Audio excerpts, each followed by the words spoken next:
98.5, the Sports Hub. Easily Media Group station. Sports Hub headlines. Presented by Celsius Energy Drinks. Patriots will hold their first practice of training camp this morning behind Gillette Stadium in Foxborough as the 2025 season begins. The practice is open to the public. We'll begin our live coverage of camp at 10 with Zolak and Bertrand here on 98.5 The Sports Hub. Mike Vrabel will meet the media at 9:30. We will also carry that press conference live. As for team news, Vrabel confirmed yesterday Stephon Diggs is a full go for camp, and defensive coordinator Terrell Williams has rejoined the team. He was away this summer to deal with a health scare. Big T is here, ready to go. Been out on the field with us the last couple days. Players were excited to see him. I was excited to see him, and we'll move forward. Projected starting defensive back Carlton Davis is expected to be activated off the non-football injury list today. Linebacker Jelani Tavai is expected to be taken off PUP. In NFL news, sack leader Trey Hendrickson was not present for the beginning of Cincinnati Bengals camp, and wide receiver Terry McLaurin skipped the opening of Washington Commanders camp. New Orleans safety Tyrann Mathieu announced his retirement yesterday. And in Philadelphia, the Red Sox were beaten by the Phillies again last night, 4-1. Lefty Christopher Sanchez threw a complete game 4-hitter and struck out 12 for the winners. Kyle Schwarber went deep as well. Sox will try to avoid a 3-game sweep tonight. Sports Hub headlines are brought to you by Valvoline Instant Oil Change. Enjoy quick and convenient vehicle maintenance this month. Visit NewEnglandOilChange.com for 15% off your drive-through oil change at Valvoline Instant Oil Change, the official oil change of busy people. I'm John Wallach on Boston's Home for Sports, 98.5 The Sports Hub. Your next update at 6:30. No matter where you go, you're always connected to Boston sports with the 98.5 The Sports Hub app. Download it wherever you get your apps today. Ladies and gentlemen, I need all of you to stop what you're doing and listen. Toucher. They love the show. In fact, they said, Fred, you're the best. And Hardy. Who's Taylor the originator? On 98.5. Hello. Hey there. Aloha. Bonjour. How are we doing? What? I'm an animal. Can we use this for the radio? No, Nick, with your drinking at noon on Monday. Well, I tell her the truth, I miss Booty. That problem is too large for the starch. You know how I feel about clowns on morning shows? Yeah. I'm just saying, hello. Toucher and Hardy. Watch Daddy and Uncle Freddie. Knocking back 25 glasses of soda. Having some fun. On 98.5 The Sports Hub. Let's go. Some pictures of, I want to see what you got. Can you do that for me? Hey, good morning, everybody. Good morning. We are Toucher and Hardy, Town Fair Tire Studios. You can give us a call, 617-779-0985. Obviously, Ozzy Osbourne has died, and Adolfo texted me, and he's like, do you remember I talked to Ozzy one time? And I do remember. I just have no idea when this took place. And he said 2006, so I'm going through. For some reason, it's my writing. We have every show sheet that I filled out for years and years and years in a 3-ring binder, and then obsessively kept CDs. Okay, 8-1, listen to me. August 1st, 2006 at 3:45. August 1st, 2006, 3:45. Thank you. Yeah, there you go. Yeah. So not the June 21st show. Listen to both. Oh, my bad. My bad. 8/2/2006 at 5:15. No, it's there's teases and stuff in here. I'm reading it as we go. Okay. Yeah. We need it next hour, so I apologize if my first piece of information's a day off. Should I still look at that 621 show? Yes, okay. But 8/2/2006 at 5:15. All right, Adolfo and Ozzy. All right, we're on it. Yeah, and that makes more sense because 5:15 would be when we had the most listeners, so that's when we would play it. Yeah, and then we replayed it at 2:15 the next day. Okay, so there you go. I found it.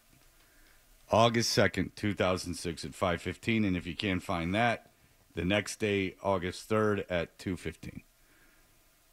I'm very impressed with my notes that I write in the margins, too. I was putting a lot of effort into this. What happened? I don't know. Complacency, really. Yeah. All these show sheets just remind me of anxiety. Just complete anxiety. Starting the new show. Starting the new show. Complete anxiety. Complete anxiety.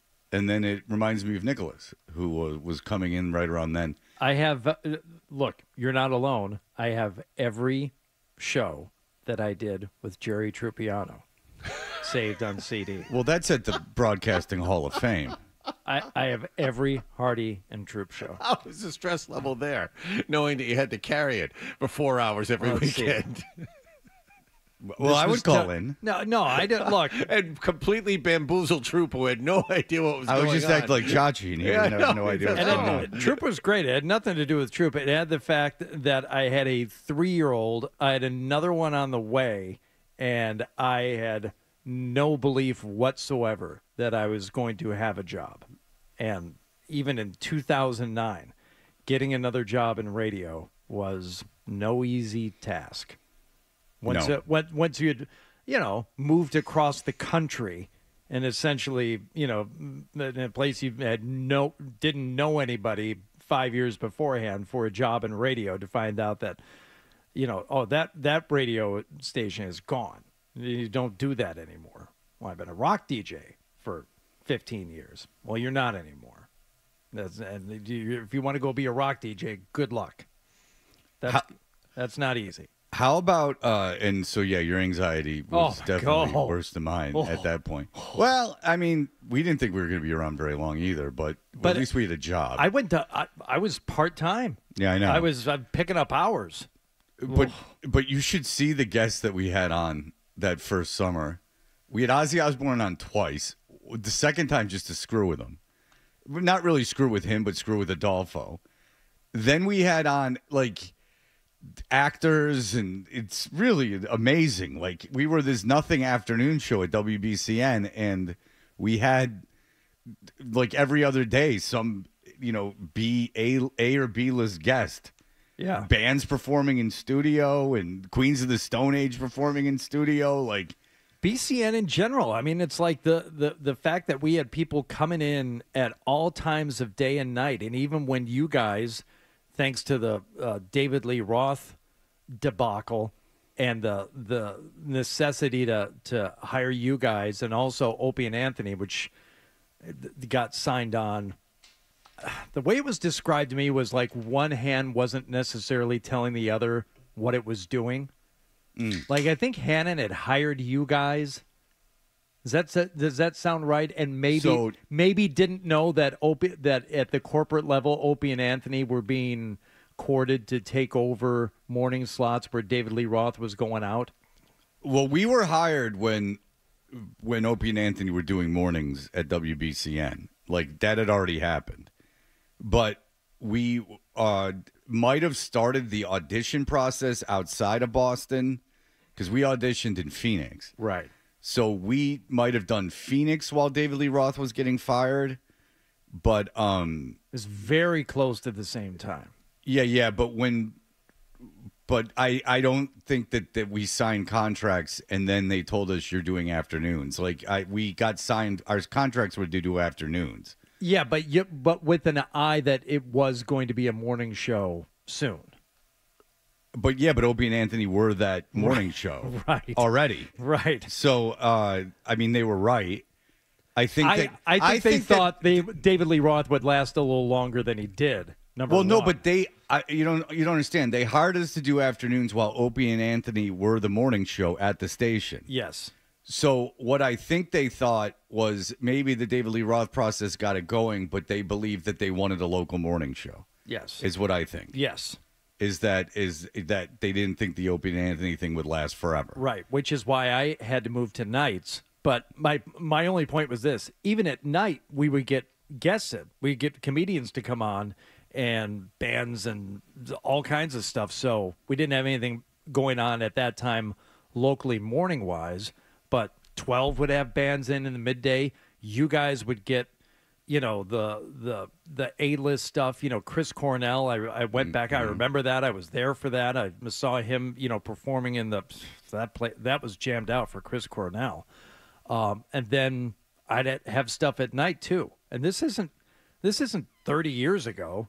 This is, well, it's coming up on 15. 20. Coming up on 20, but still, it was, of this era, I still believe, when it was like, oh yeah, if you have the WBCM would you could get guests like that, and you could have events in the station fairly regularly. Well, when I did nights in Atlanta, because Atlanta had a big music scene, like even like a big rock scene, like dudes would just show up. Like I remember a dude in the Black Crowes just showed up, and he brought notes that he had been taking on his tour bus so he could just tell me stories. Like he just wanted to be on. Like dudes from Seven Dust just wanted, these aren't A-list bands, but just an example, they just wanted to come on and hang out. Like that if you were like a reverend at that time. Like Belushi showing up to do the overnight show. Oh, well, that was daytime, by the way, and it was the audio quality is fantastic, and it's great. That's one of those things is that on YouTube you can find it, and it's this like legendary stories that Belushi showed up. I think it was like 79. He was in Boston, and he just showed up to WBCN, and it's awesome. I mean, that's really great. He was a huge star. BCN was big enough that he wanted to come in, and he comes in, and it's like, I think it's like a female FM jock who's like, hey, John Belushi. And he's over here like talking. Like, it's not great. It's not great. It's not. But it was funny because I had been, Adolfo texted me and he's like, because Nick had texted, Ozzy's dead. Then Adolfo said, I interviewed him. He texted me. He's like, I interviewed him. And I'm like, oh yeah, I do remember that. I'm like, when was it? But when I before, at first I texted you guys and I said, it's definitely WBCN. I'd guess 2007. And then Adolfo texted me. He said, it's 2006. So I said, I'll ask Adolfo. And I said, it's the summer of 2006. And then Nick liked it. Mm-hmm. And then we were having a conversation. And when I came in, the guys were looking at 2008 and 2007. And I said, have you looked at 2006 yet? And they said no. And I said, well, I texted you that it was 2006. And then Nick said, no, you didn't. And so here's where we go. And I go, nah, I did. And it doesn't matter. It's 2006. And he's like, huh. And I go, well, can we do it now? Because, we want to play this at 7. Right. And then no one moved. So I said, I'll go do it. And then I got the 2006. And then Ryan saw it. And then I've just found it again.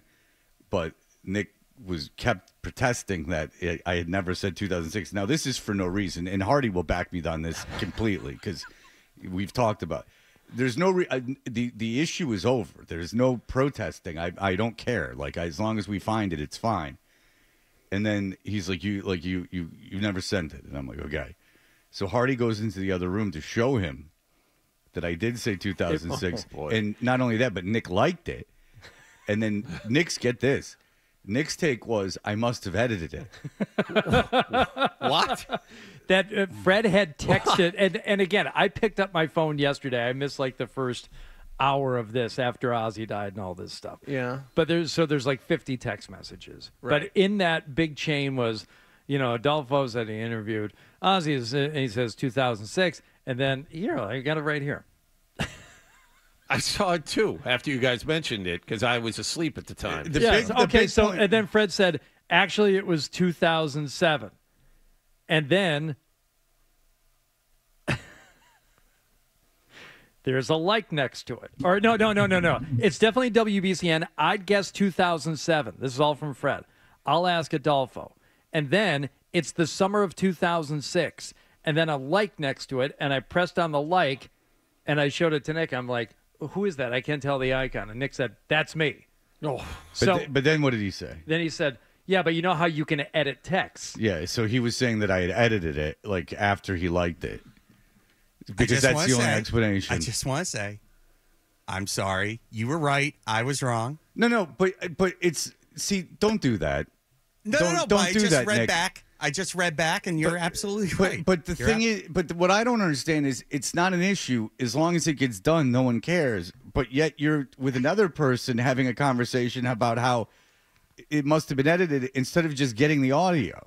That's the question. I know. I am apologizing for the whole Okay, but now situation. this is a waste of time. Okay. It's the pushback is what I think. I'm working on it. And it's the pushback for no reason because no one's arguing. I wasn't arguing with him. I just went, okay, fine. I'll just because at this point, just let me do it. You know you can edit text, though. Yeah, I'm aware. Listen, and especially after someone likes something. You can go back. Are you? Can you go back hours later, like to clean up your messes and edit the text? I thought there was a time, because that's something I do too, just so I could go in here, just so I could have wasted all your time this morning. It's like Nick's brain won't let it go. He's walking away right now. It's like, but you can't edit text. You can. He totally could have edited that text. It's not even one of my kids from now. It's one of my kids from like 5 years ago. I've not been listening to anything for the last 10 minutes because I've been scrubbing this audio, but I just want to let you know we have the interview. I'm going to pulling it off the CDs. We'll give it to Ryan to edit, so we'll have it ready. I have every faith in you. There it is. I don't know why Nicholas argues like about things that are just why. Like, why not argue about it? Even if you're right, just let it go. And then you say, Fred, why are you talking about it? Because it's just interesting that it kept happening. Edit the text. I just thought maybe he edited that text. You know what I would have done is I would have just gone, oh, okay, I didn't see it, or I must have not. I must have screwed up. That's what I said. I mean, I read 50 text messages in 8 seconds. Did I say anything about anyone not seeing the text? Nope. No. Did I say I can't believe you guys didn't see the text? But that text could have been edited, Fred. I don't. That is the point. See, that argument would have worked if I would have said I can't believe no one saw my text.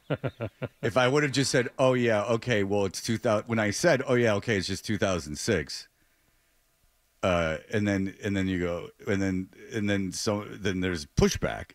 It's like the fact that I texted it is now irrelevant. That matter is closed. I don't care. There's no argument to be won. The message is now let's find the interview. The real drama here is to get the task done, which Adam 12 has managed to do. So this obsessive holding of all our crap is paid off. Finally, it's paid off. For all this time. But it is nice. They're my show sheets, so like it's watching my writing and. Wait, that's your handwriting on those old ones? Wow. Yeah. Wow. Yeah. Boy, have you deteriorated. Yeah, absolutely, no question about it. Yeah, I have too. So it's not like you're alone here. Well, I brought those show sheets in with me. These show sheets these are Wally Wallace show sheets from 2000, 2003 or 4. Like these are these quarter-hour show sheets are the only things that you came in with the big knocking out one of the quarter hours, right, to make them try hours. But these have been around for a long time. These were my. This is the way I learned to program a show. Was Wally Wallace your consultant at 99X? Or no, was he was our producer of the morning show. Okay. Who is now a Christian radio icon. I love the show sheet. In fact, you know who else loves the show sheet? Michael Hawley. He was in last week, and he was complimenting us. He was like, he likes that you can just look down. It's not like a rundown. You look down, you see the sheet. It's got all the blocks. Here's what's going on. You get a nice picture of what the show's going to look like. That was a nice conversation we had off air. Yeah, and you know what? Because it also, with a rundown, you're married to talking points, and it's too in-depth. You need... Yeah. It's a very basic outline. That's great for other shows, not for this show. No. We need not for this gray matter. This format. Yeah. Hold on. They just gave me an idea for something else. Gray matter. Yeah. Gray matter. It's on the wall. It's everywhere. Yeah. This guy's head got blown off. Who did it? That's the book. Write this down. Gray matter. Scientists Head blown off. Who did it? You get the story.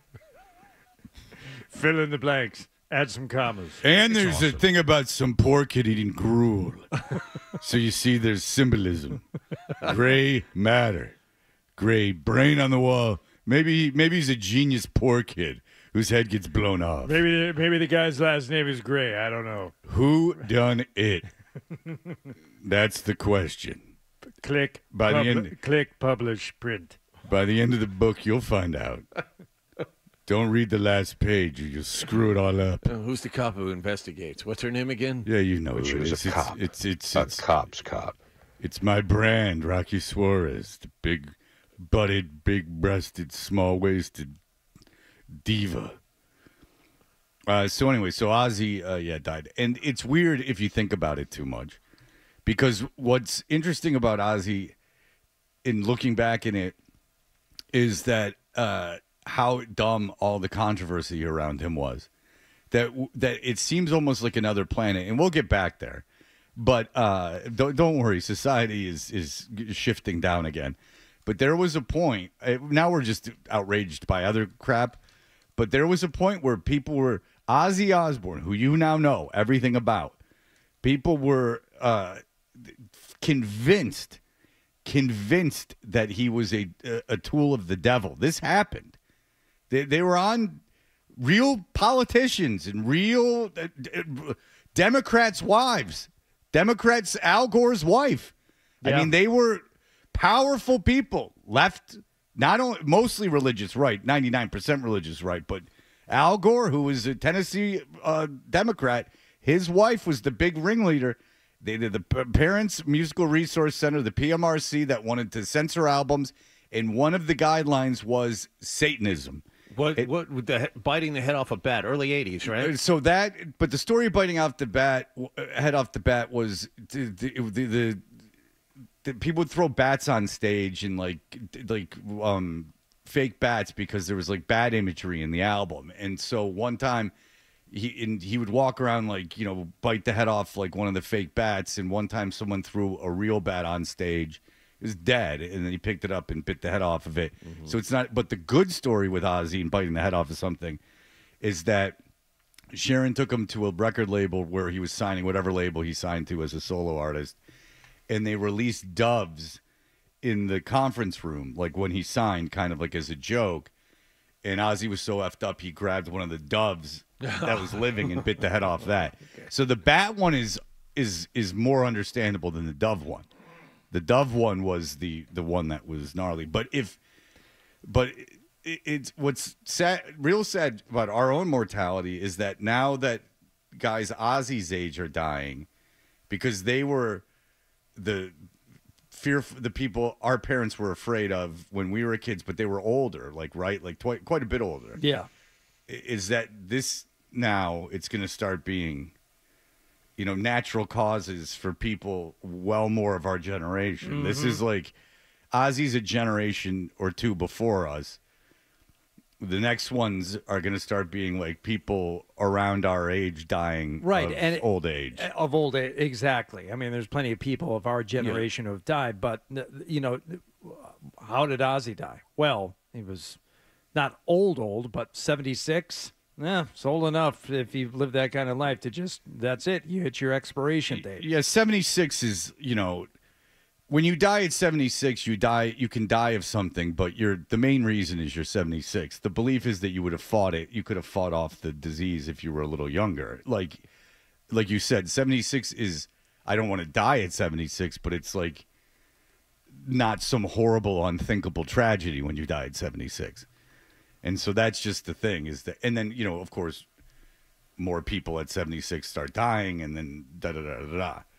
So it's just that generational gap between people dying of old age and us is getting lower and lower and lower and lower. Not great. Yeah, because the ODs and the suicides and all that stuff, or even like a disease, those things happen. That's life. It's the old age when they start going all down. And Ozzy's different because he's I know Sabbath was 69, but he's almost like another generation from the Beatles or the Stones. Like they came out like what, like 6 or 7 years, but that seems like a lifetime. It does. It's a whole new thing. The mid '60s, then you get to 1970, and everything's different. Yeah, everything is different. Yeah, exactly. So like my parents are of the Beatles. There's the Mick Jagger's and Paul McCartney's age. Yeah, Ozzy was younger than that.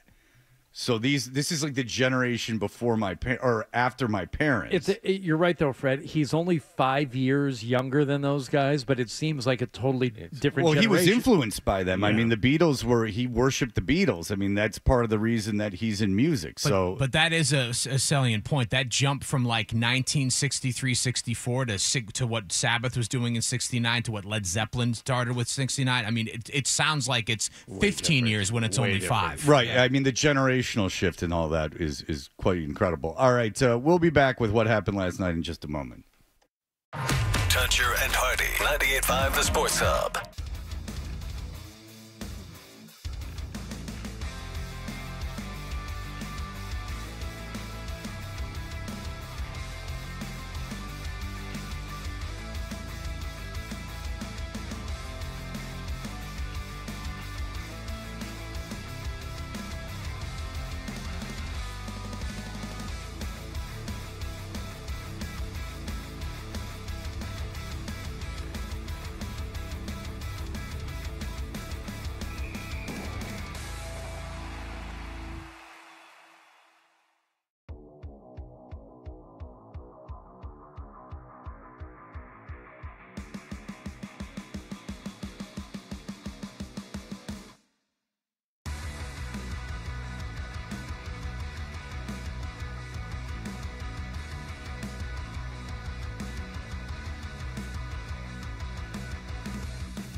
on the Sports Hub.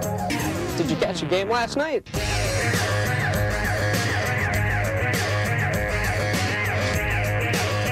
Hey, we're Toucher and Hardy. What happened last night is brought to you by Leonard Hair Transplant Associates, where your hair doesn't have to be a game of what happened. So change your lettuce and change your life with Dr. Matthew Lopresti at 1-800-GET-HAIR. Hardy, what happened last evening?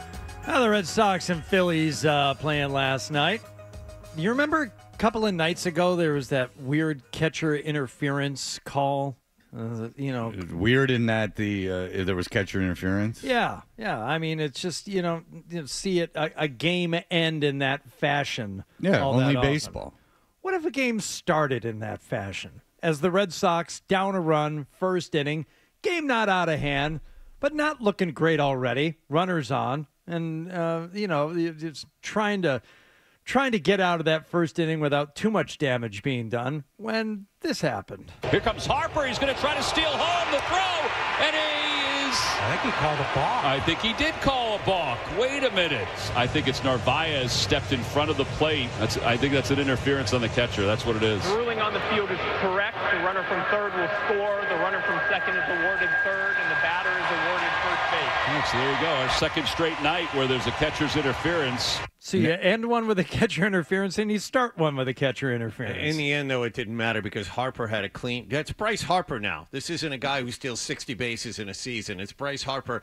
Harper, it was a clean steal of home. He beat the pitch to the plate. Oh, he's faster. He's faster than you think, John. Yeah, even though Narvaez got out there. Well, it's a matter of speed stealing home. Yeah. But my point is, it was a right-handed pitcher, a guy who, in theory, should be looking directly at the runner at third base. No, not if you're looking in at the sign. You don't have a clear view. At least the Red Sox get their dumbass mistake out of the way early. Yeah, I mean, it's pretty common. I mean, if you had $1 for everyone who stole home this year, Benny the Jet Rodriguez did it.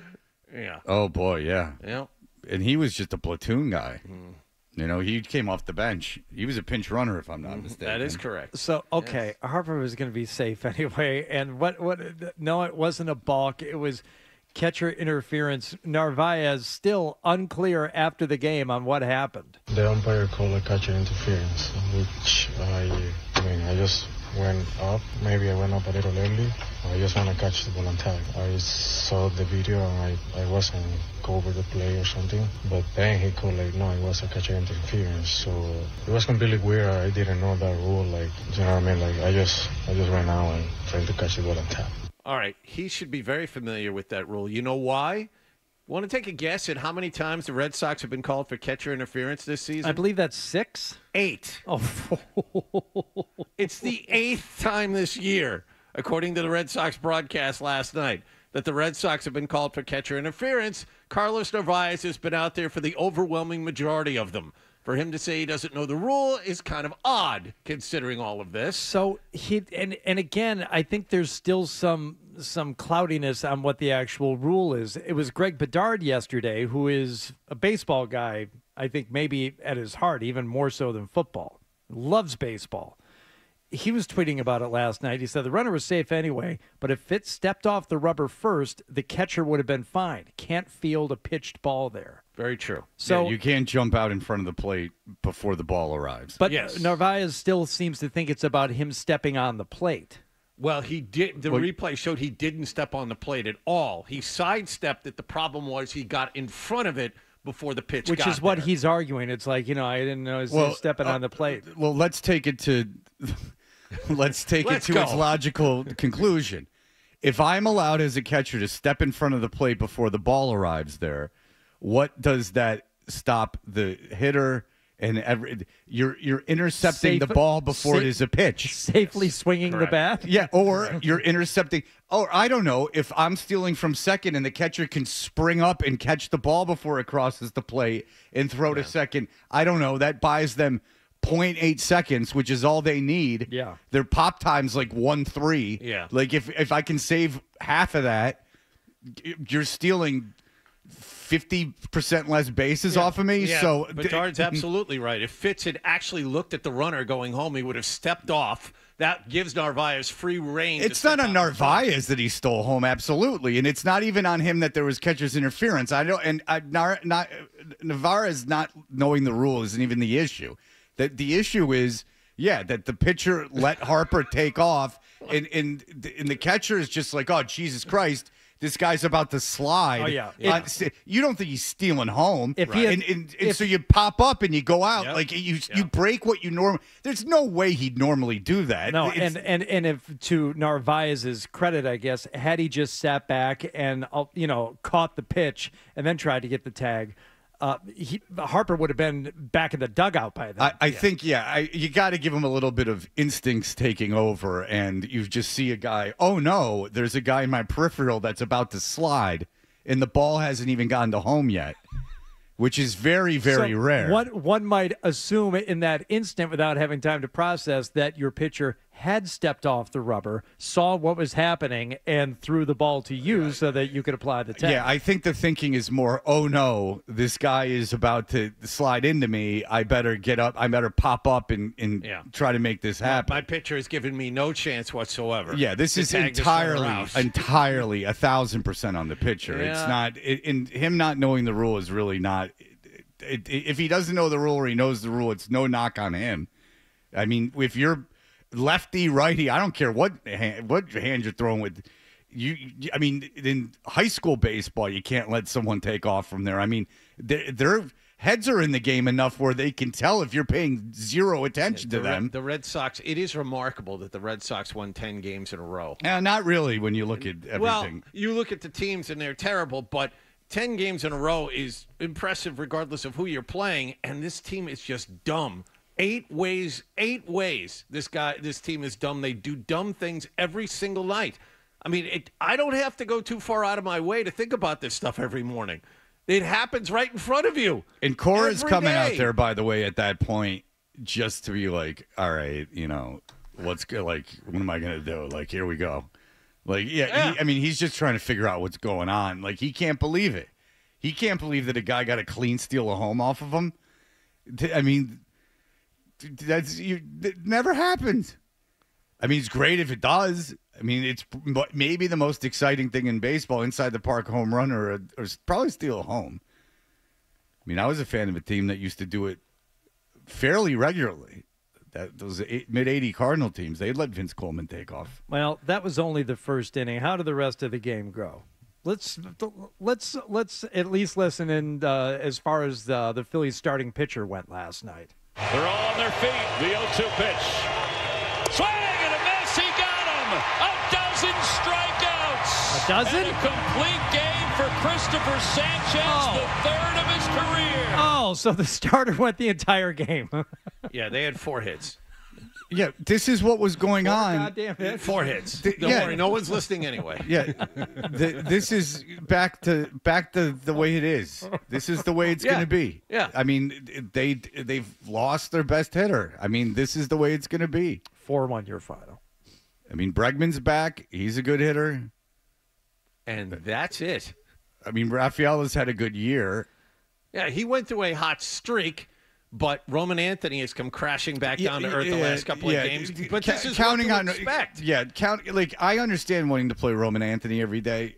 Counting on him to put up Devers-like numbers is a fool's errand. It's ridiculous. He's a rookie. These things are going to happen. I think he struck out 8 times in his last 2 games. I mean, this is what happens. Yeah, to the best of rookies, the best of hitters. They go through slumps like this. Well, check out Baltimore for a team who's everyone's kind of figured out. There you go. So stuff like this is going to happen to Meyer and Anthony, and every hitter is going to go through this. Jarren Duran has gone through a prolonged slump. I mean, I don't understand why people are saying, "Oh, this team's off and it's on its way." If you've watched this team for any length of time, you knew this kind of run was coming. And the sad thing is, the pitching hasn't been bad. Hasn't been terrible. No, it's offense that's going to ultimately cost them. So if you. They've lost 4 or 5. They'd won 10 in a row. They lost 4 or 5. So if they lose tonight, they'll have lost 5 of 6. Does that negate the The 10 wins in a row? No, it's after they lose 2 or 3 for the Dodgers over the weekend. Okay. That negates. So when this run against good teams is over. Once the Dodgers, come in for their Get Right series. By the way, Yeah, a very sad thing. Shohei Ohtani was scheduled to pitch on Sunday afternoon. Last night they changed that. He's still going to play, but he's not going to pitch on Sunday. Oh, that is sad. I'll go to that game on Sunday.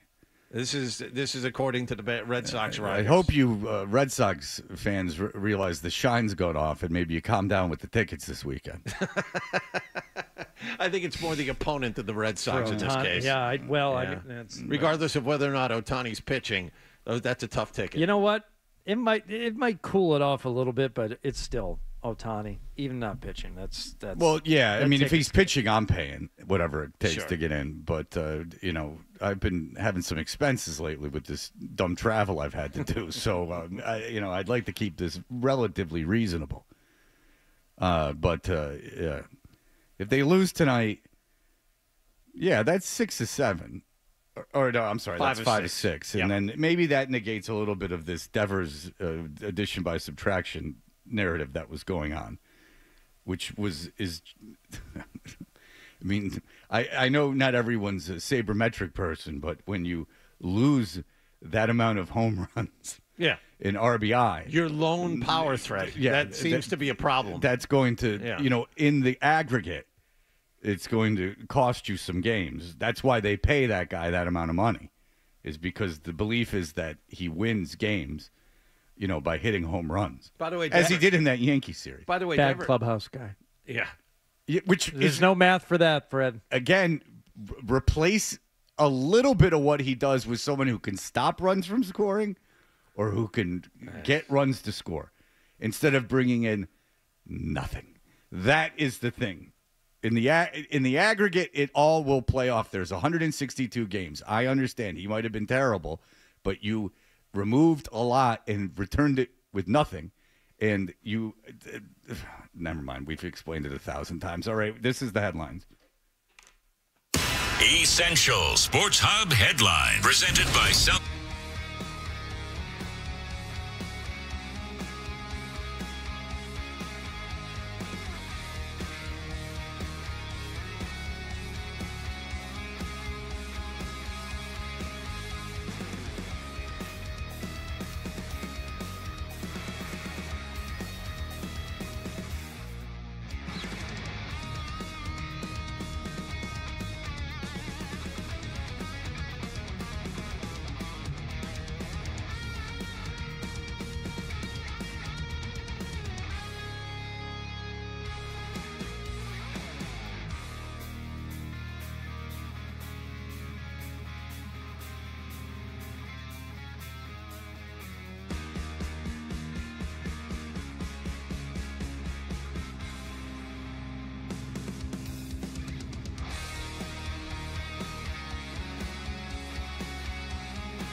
I remember this, watching this at the US Festival. We are Toucher and Hardy at 7 o'clock. We have found a 2006 interview that Adolfo did with Ozzy Osbourne. Ozzy Osbourne, who we had on the show twice in our first 3 months on the radio station when we were on WBCN. Wow, it's just now hitting me that. So this is from August of 06, so that's literally your second month because you guys started in June of 06. Yeah, and we had him on. So the show is brand new. And we had him on in June. That makes this even more interesting. Yeah, and then I don't know if we ever talked to him again. I've been to Ozfest. I don't believe I've interviewed him in person. And the reason Adolfo interviewed him is because it was in person. Yeah. And we had already interviewed him like 2 months before. And it doesn't make Ozzy look bad. It's not to make fun of him. It's because it's Adolfo. Yeah. In like fresh 2006 Adolfo. Brand new Adolfo. Like brand new. Just moved to Boston. Just out of the womb Adolfo. First radio gig. Yeah. Yeah. This is pure is Adolfo. This is good. Pure Adolfo. And he reminded me that he had done it because, as you can imagine, over 20 years, things get lost in the shuffle. Fuzzy, a little hazy. A little foggy. Yeah. Let's check in with Micah Parsons after Jerry Jones had commented on Micah Parsons yesterday and, what they want to do contract-wise and how they have to look at, players who actually show up and, whether you pay him or not and being docked $500,000 for missing off-season workouts. So Micah Parsons was asked if he has spoken with Jerry Jones. No, but I'm gonna talk to him. I just thought, as a whole, like, everyone's situation is different. You know what I mean? At the end of the day, like, I'm here for my teammates. I'm not here to please another grown man. I'm here for them. I want to be here with Trey, watch him rehab, watch him get on the field, watch his growth. I want to be here battling with Terrence Steele. Like, I'm here for these guys. I'm not here for him, so I think, at the end of the day, he's on the field with us. We're on the field playing the games and things like that. So I'm going to just control my teammates, keep boosting it, and, we're just going to keep playing together. Not here for Jerry Jones, here for my teammates. Not going to do anything to please another grown man. Okay. Except for your teammates. Except for your teammates. All right. Well, that doesn't feel like it's going to be great in terms of how Jerry Jones is going to handle this. I'm guessing Jerry Jones will not take those. Well, maybe take those comments a little more to heart than he needs to. He better not get hurt this year. Look, he's due for a payday. It's going to pay him $40 million. I saw a stat that he could go without a pressure on the quarterback the next 268 pass rushes and still lead the NFL in, win rate, pass rush percentage, or pressure percentage over since he's been in the league. He is the most dominant of dominant defensive players in the league right now. And put the separate issue of Jones not paying him aside. If he has his head screwed on right, he'll be a dominant force and get paid next year. So that guy is unbelievably good. I don't know why Jerry's screwing with him at all. Of all the people he let get to this point, to let Micah Parsons twist in the wind like this is ridiculous. It doesn't even matter whose fault it is. The fact that it got to this point is ridiculous. I can't fathom why this has happened. Let's go over to Chicago, where Caleb Williams is talking about his goals for the upcoming season. John, you had mentioned that according to Pro Football Focus, yes, the Chicago Bears now have a top 5 offensive line. All right, up from like 25th last year. So let's go out there. Let's start by winning in a tough division and making it to the Super Bowl. You got to think Caleb Williams, as quarterback, his goals are all about winning and the team and the offensive line. And what do you want to do?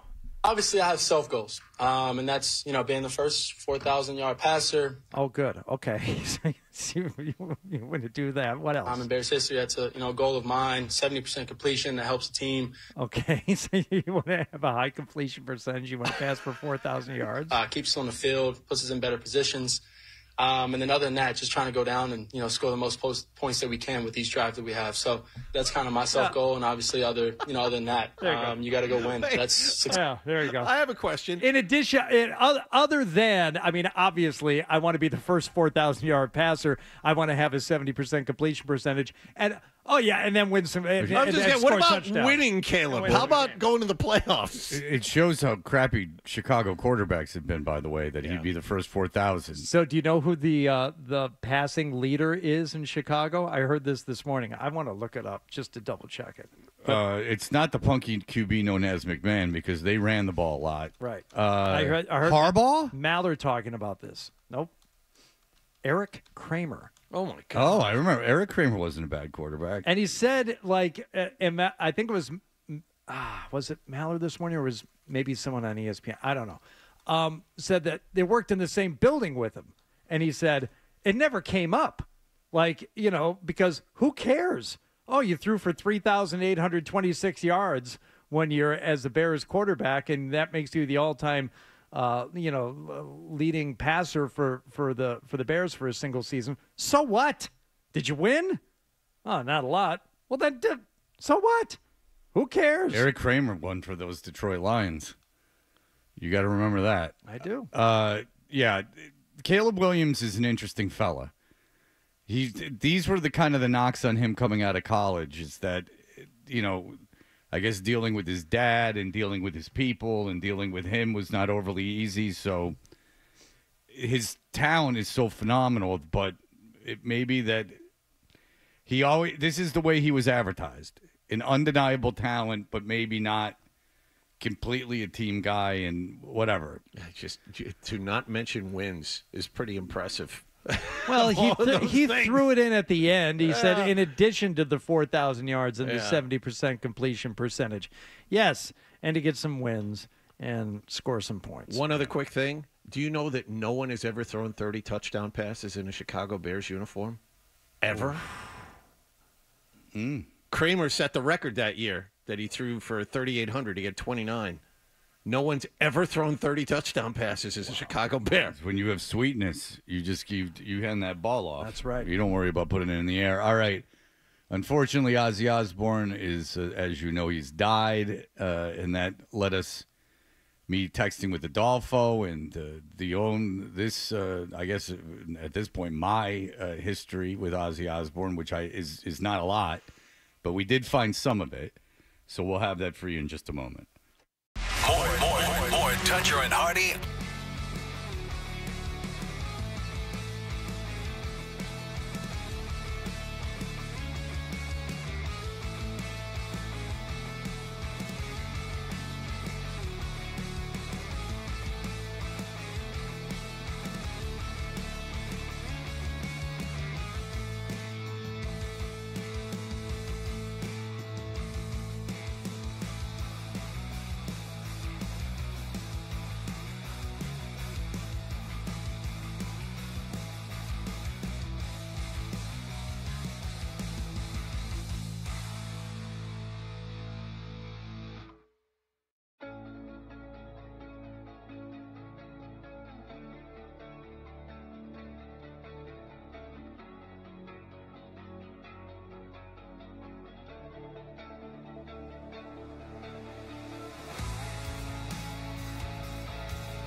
Bertrand, Felger and Maz, Joe Murray. For Boston sports fans, it's 98.5, the Sports Hub. Beasley Media Group Station.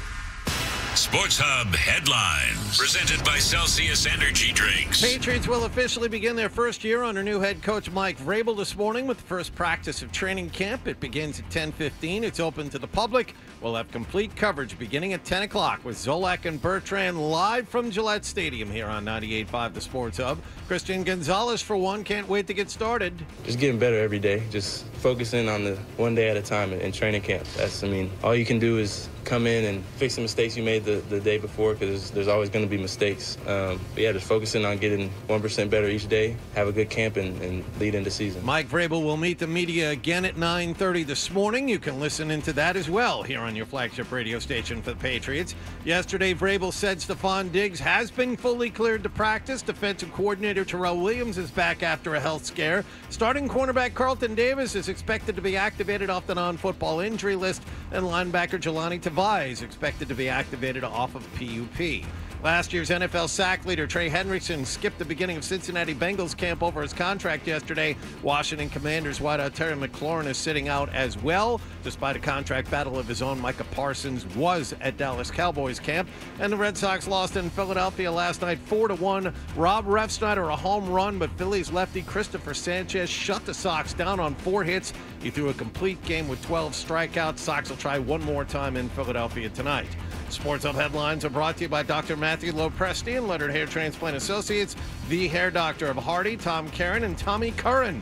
Call 1-800-GET-HAIR for your free consultation. I'm John Wallach at Boston's Home for Sports, 98.5 The Sports Hub. Your next update at 7:30. If you've got the app, you've got Toucher and Hardy to wake you up no matter where you are. Or who may or may not have been to jail. Get the app, the 98.5 The Sports Hub app. Fred, what's it like to work with Hardy and Wallach? What a golden ticket I've gotten. There you have it. Toucher and Hardy resumes on the Sports Hub. Here to perform Crazy Train, the Patriots' traditional entrance anthem, Ozzy Osbourne.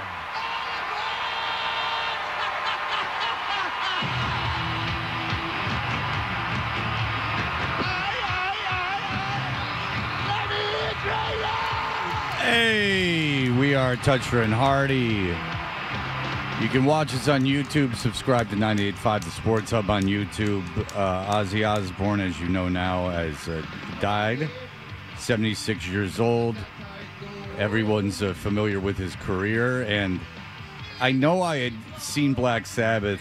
It was during an era where I had to go to, like, every concert. So there's shows like Edema in Vertical Horizon thrown in with, like, Black Sabbath and stuff. So there's a lot. Like, it's hard to keep everything, track of everything. But yesterday I got a text from Adolfo, and he's like, remember when I interviewed Ozzy? And I actually did remember that.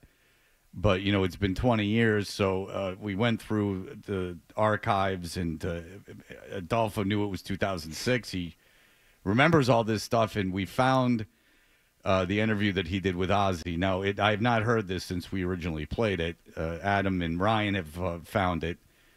And what happened is, like, one of our first shows, we interviewed Ozzy, apparently, including, according to my old show sheets, we interviewed Ozzy one show. So this was Adolfo going out and, like, was on Ozzy's tour bus, to my recollection. Oh. So this is 2006, young, fresh Adolfo, straight off the bus from Dallas on Ozzy Osbourne's tour bus. Here is Adolfo Gonzalez with Ozzy Osbourne from 19 years ago. Adolfo and Ozzy. The Oz behind Ozfest, Mr. Ozzy Osbourne. So how are you feeling right now? Because, you know, there was a lot of concerns going on about your health. So how are you feeling? I had that motorcycle accident about two and a half years ago, and they told me not to work for at least 18 months because I broke my neck, smashed my rib cage, a whole bunch of things. I didn't take any notice, and I just went on the road, and I'm doing okay, touch wood. Oh, it's great to hear that. You know, I know the guy... There's a lot of hysterical laughter. I don't know. That sounds like Crash to me. I don't know why this is... Yeah. Some of this is so funny, but nonetheless. Quite a bit of that in this clip. I can't get over your voice at the beginning of it. Adolfo and Ozzy. In your Al Pacino-like voice transformation over the years. Yeah. I mean, you hear in the intro Wallach saying 40 glasses of soda. I mean, his voice sounds completely different too. Isn't it funny? But even like combing through this show to try to find that clip, like listening to you do the show intro for that, like it does. It sounds like a completely different dude. Yeah. I mean, part of that is probably I was super hyper because I was nervous. There's definitely nervous energy in there. Yeah, there's a nervous energy. You're also 20 years younger. Yeah, I mean, yeah. Yeah. I mean, I'd play a show from 2019 and listen to Wallach. I mean, play a show from one of you guys. Oh, yeah. I mean, especially you, Adam. I mean, you're such a deep soprano now. Soprano, such a bass, such a deep bass now. Almost Barry White-esque. So I excuse the hysterical giggling. I apologize. I could see how that would be annoying. And it could be me doing it, so I apologize for myself. Adolfo and Ozzy. The Oz behind Ozfest, Mr. Ozzy Osbourne. So how are you feeling right now? Because, there was a lot of concerns going on about your health. So how are you feeling? I had that motorcycle accident about two and a half years ago, and they told me not to work for at least 18 months because I broke my neck, smashed my rib cage, a whole bunch of things. I didn't take any notice, and I just went on the road, and I'm doing okay, touch wood. Oh, it's great to hear that. I know the guy who's headlining the second stage, Mr. Zach Wilde, is your lead guitarist, and I was wondering how you guys were able to hook up. Well, it's like family. I mean, I've phoned him a lot. I mean, if he phones me up and says, Ozzy, I need you to do this, I'm there. If I phone him, vice versa, It's not just a guitar player with me and him. It's like, he's a very good friend of mine. Uh-huh. Well, one song that, one of my favorite songs that you did was Crazy Train. Yeah. And a few years ago, I heard almost the exact same song, but done by different lyrics with a hippity-hoppity rap. It was a hip-hop song done to Crazy. They've done all kinds of things to it last year. Whatever month that is, I don't know what month it is. And they use Crazy Train to let the crowd know that because the manager loves the song. So when they hear Crazy Train, and we were in this big football helmet and it opened out, the crowd went nuts. Is this American football or across the pond? The New England Patriots. So you were able to see... that I recall that getting a justified laugh because he was trying to be smart. All this needs to be... For all of you thinking the glory days in 2006, this is a bit of a wake-up call. This is some cold water on that. Yeah, this is some cold water on that whole notion, which I've always known.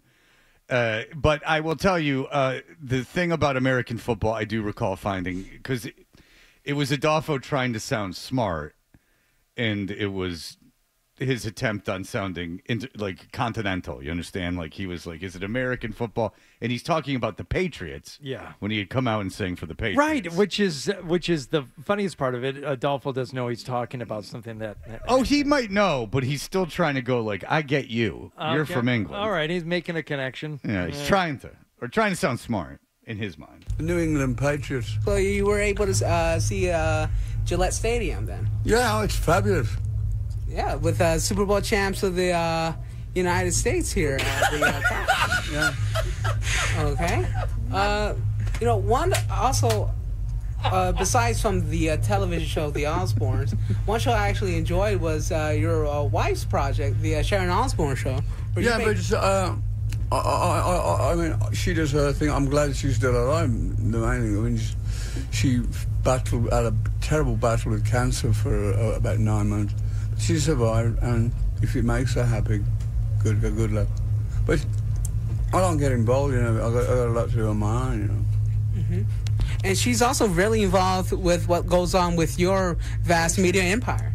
She's my manager, my wife, my lover, my friend. And how long has she been managing you? Coming up on 25 years, 26 years. Yeah, if I were to have anyone to manage me, Lord knows it'd be, my wife, the only person I could trust, right? Yeah. Well, one of my absolute favorite Ozzy Osbourne stories of all time is when you were touring with Van Halen, and apparently that was not Ozzy Osbourne. That was Black Sabbath. It was the last. Oh, Black Sabbath, right? That was the last Black Sabbath tour I ever did before we reformed. And a lot of people said you went missing. That they called the FBI looking for you. So when you get on the elevator, you just go up. And I've been staying at a run of these hotels. So I checked in at 7:30, and just put my room number was 707.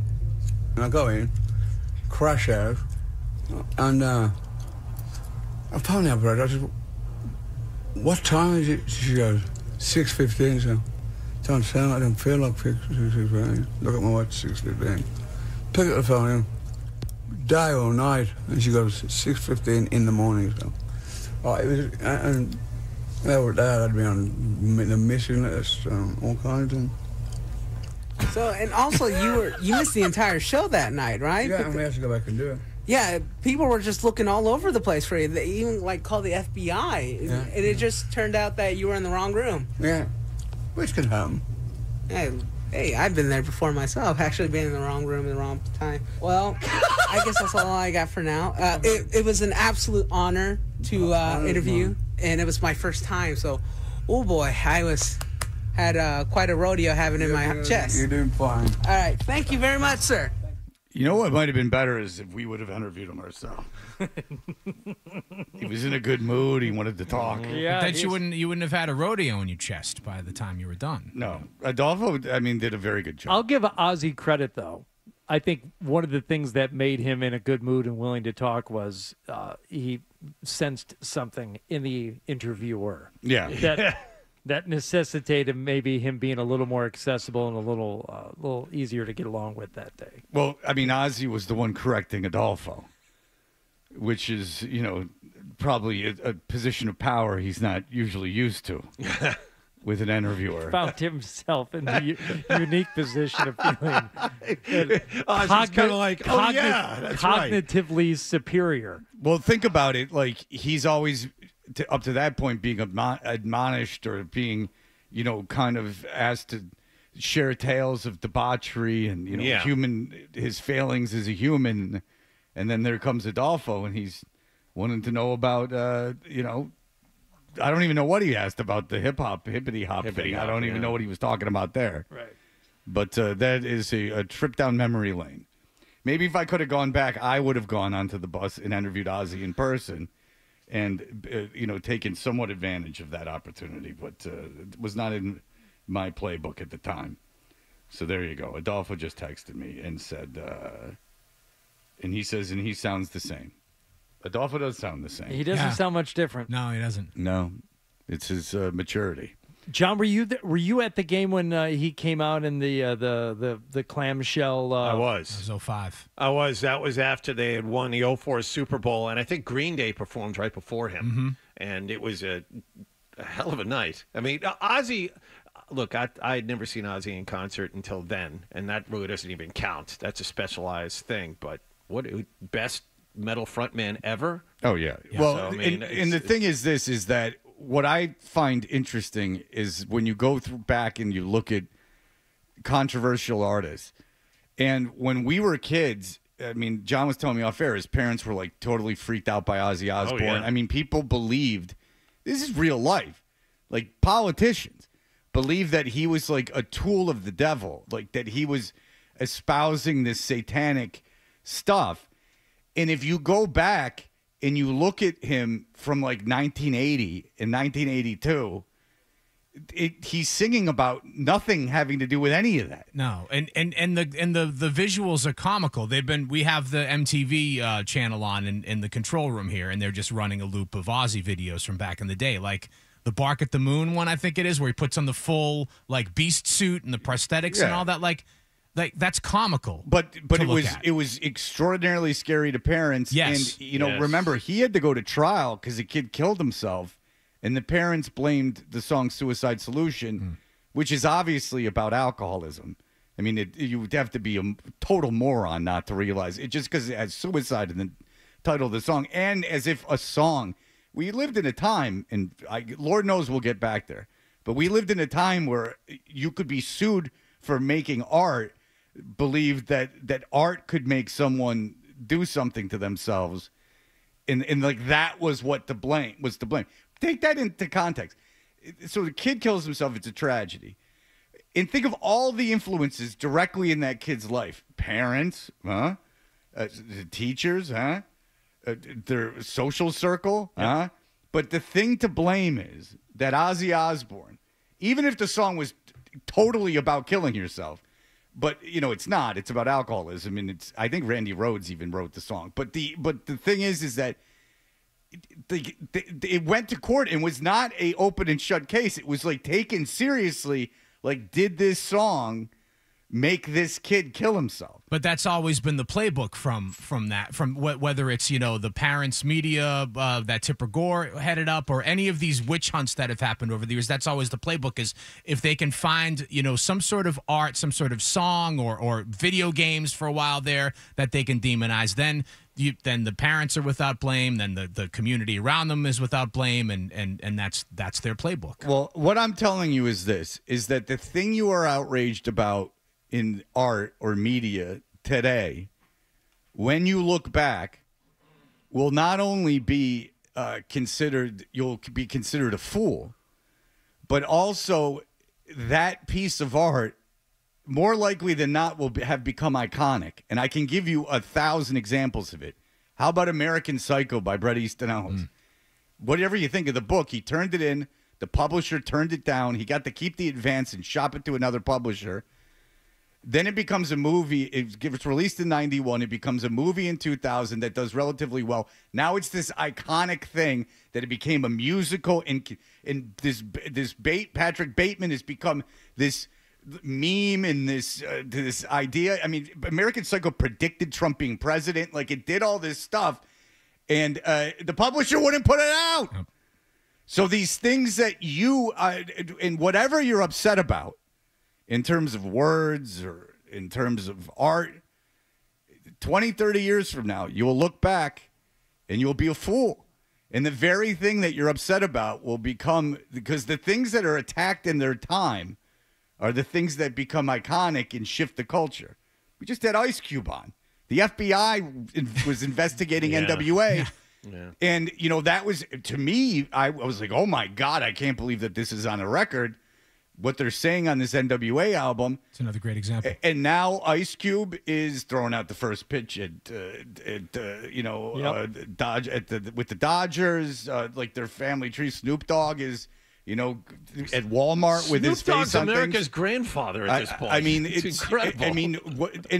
Real, like, the president, whatever Bush was in office when the Herbert Walker Bush, the older Bush that was in office, name-checked NWA in a speech about what a problem it was for the youth of the country.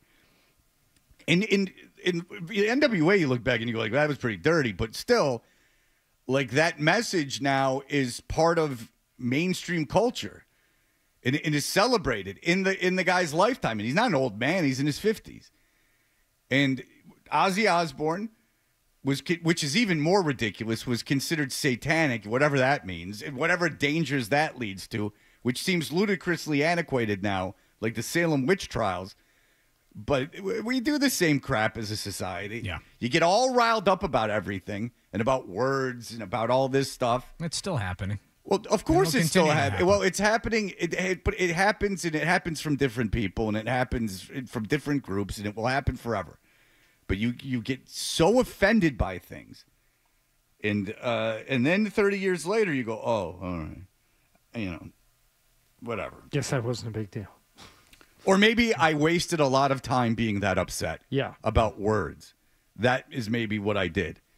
I don't think that, there are exceptions to this, but I don't think a lot of people go to their grave going, you know what I did? Is that me hand-wringing about this song was the best thing that I ever did in my entire life. Like, thank God Gigi Allen's dead, because, oh boy, that saved a lot of lives. Yeah. If only he would have done Geraldo one more time. So maybe fact. We spin our wheels a lot as human beings, wasting time fretting over things that never come to fruition. Myself absolutely included. Fretting. F-R-E-D-D-I-N-G. That's when you worry about things. That's called fretting. Yeah, I got the T-shirts and bumper stickers. Yeah. You see the back of my car? It says Trunk Nation. Fretting. Eddie Trunk not on live Poor yesterday. Eddie Trunk had to put out a BS. Really? a video. Yeah. We got to go to break, but we can talk about this later in the show. I have the audio. Oh, you didn't see that? I have the audio. You're going to want to hear the audio. All right, it's a lot of Eddie Trunk, but we can do that. All right, Christopher Price, Pat's camp is open today, and we will talk to him in just a moment. You're listening to Toucher and Hardy on the Sports Hub.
college level, pro level. Like, he is a blocking, tackling, hand placement, pad level. Like, he's that kind of guy. And I think that's a great thing to have when you're trying to get from 0 to 30, never mind 0 to 60. And he oozes it. Felger and Mazz, weekdays at 2 on 98.5 The Sports Hub. You said you wanted to hear more music in the morning. Never had to knock on wood, but I never had it yet. Oh, you said you didn't want to hear more music in the morning. Okay. Here's more Toucher and Hardy on the Sports Hub. Yep. Big T is here, ready to go. Been out on the field with us the last couple days. Players were excited to see him. I was excited to see him, and we'll move forward. There you go.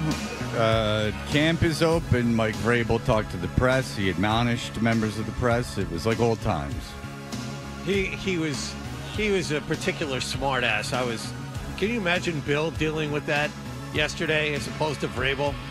There was, in fairness, we'll get into the question later, but the question was a little bit of like, I didn't do my homework, and like I need to say something, and then if I was Vrabel, to be honest with you, if I was Vrabel, I would have been annoyed. I'm not blaming Mike Vrabel at all. I love the way he handled it. It was fantastic. Yeah, just a stark contrast from the previous regime.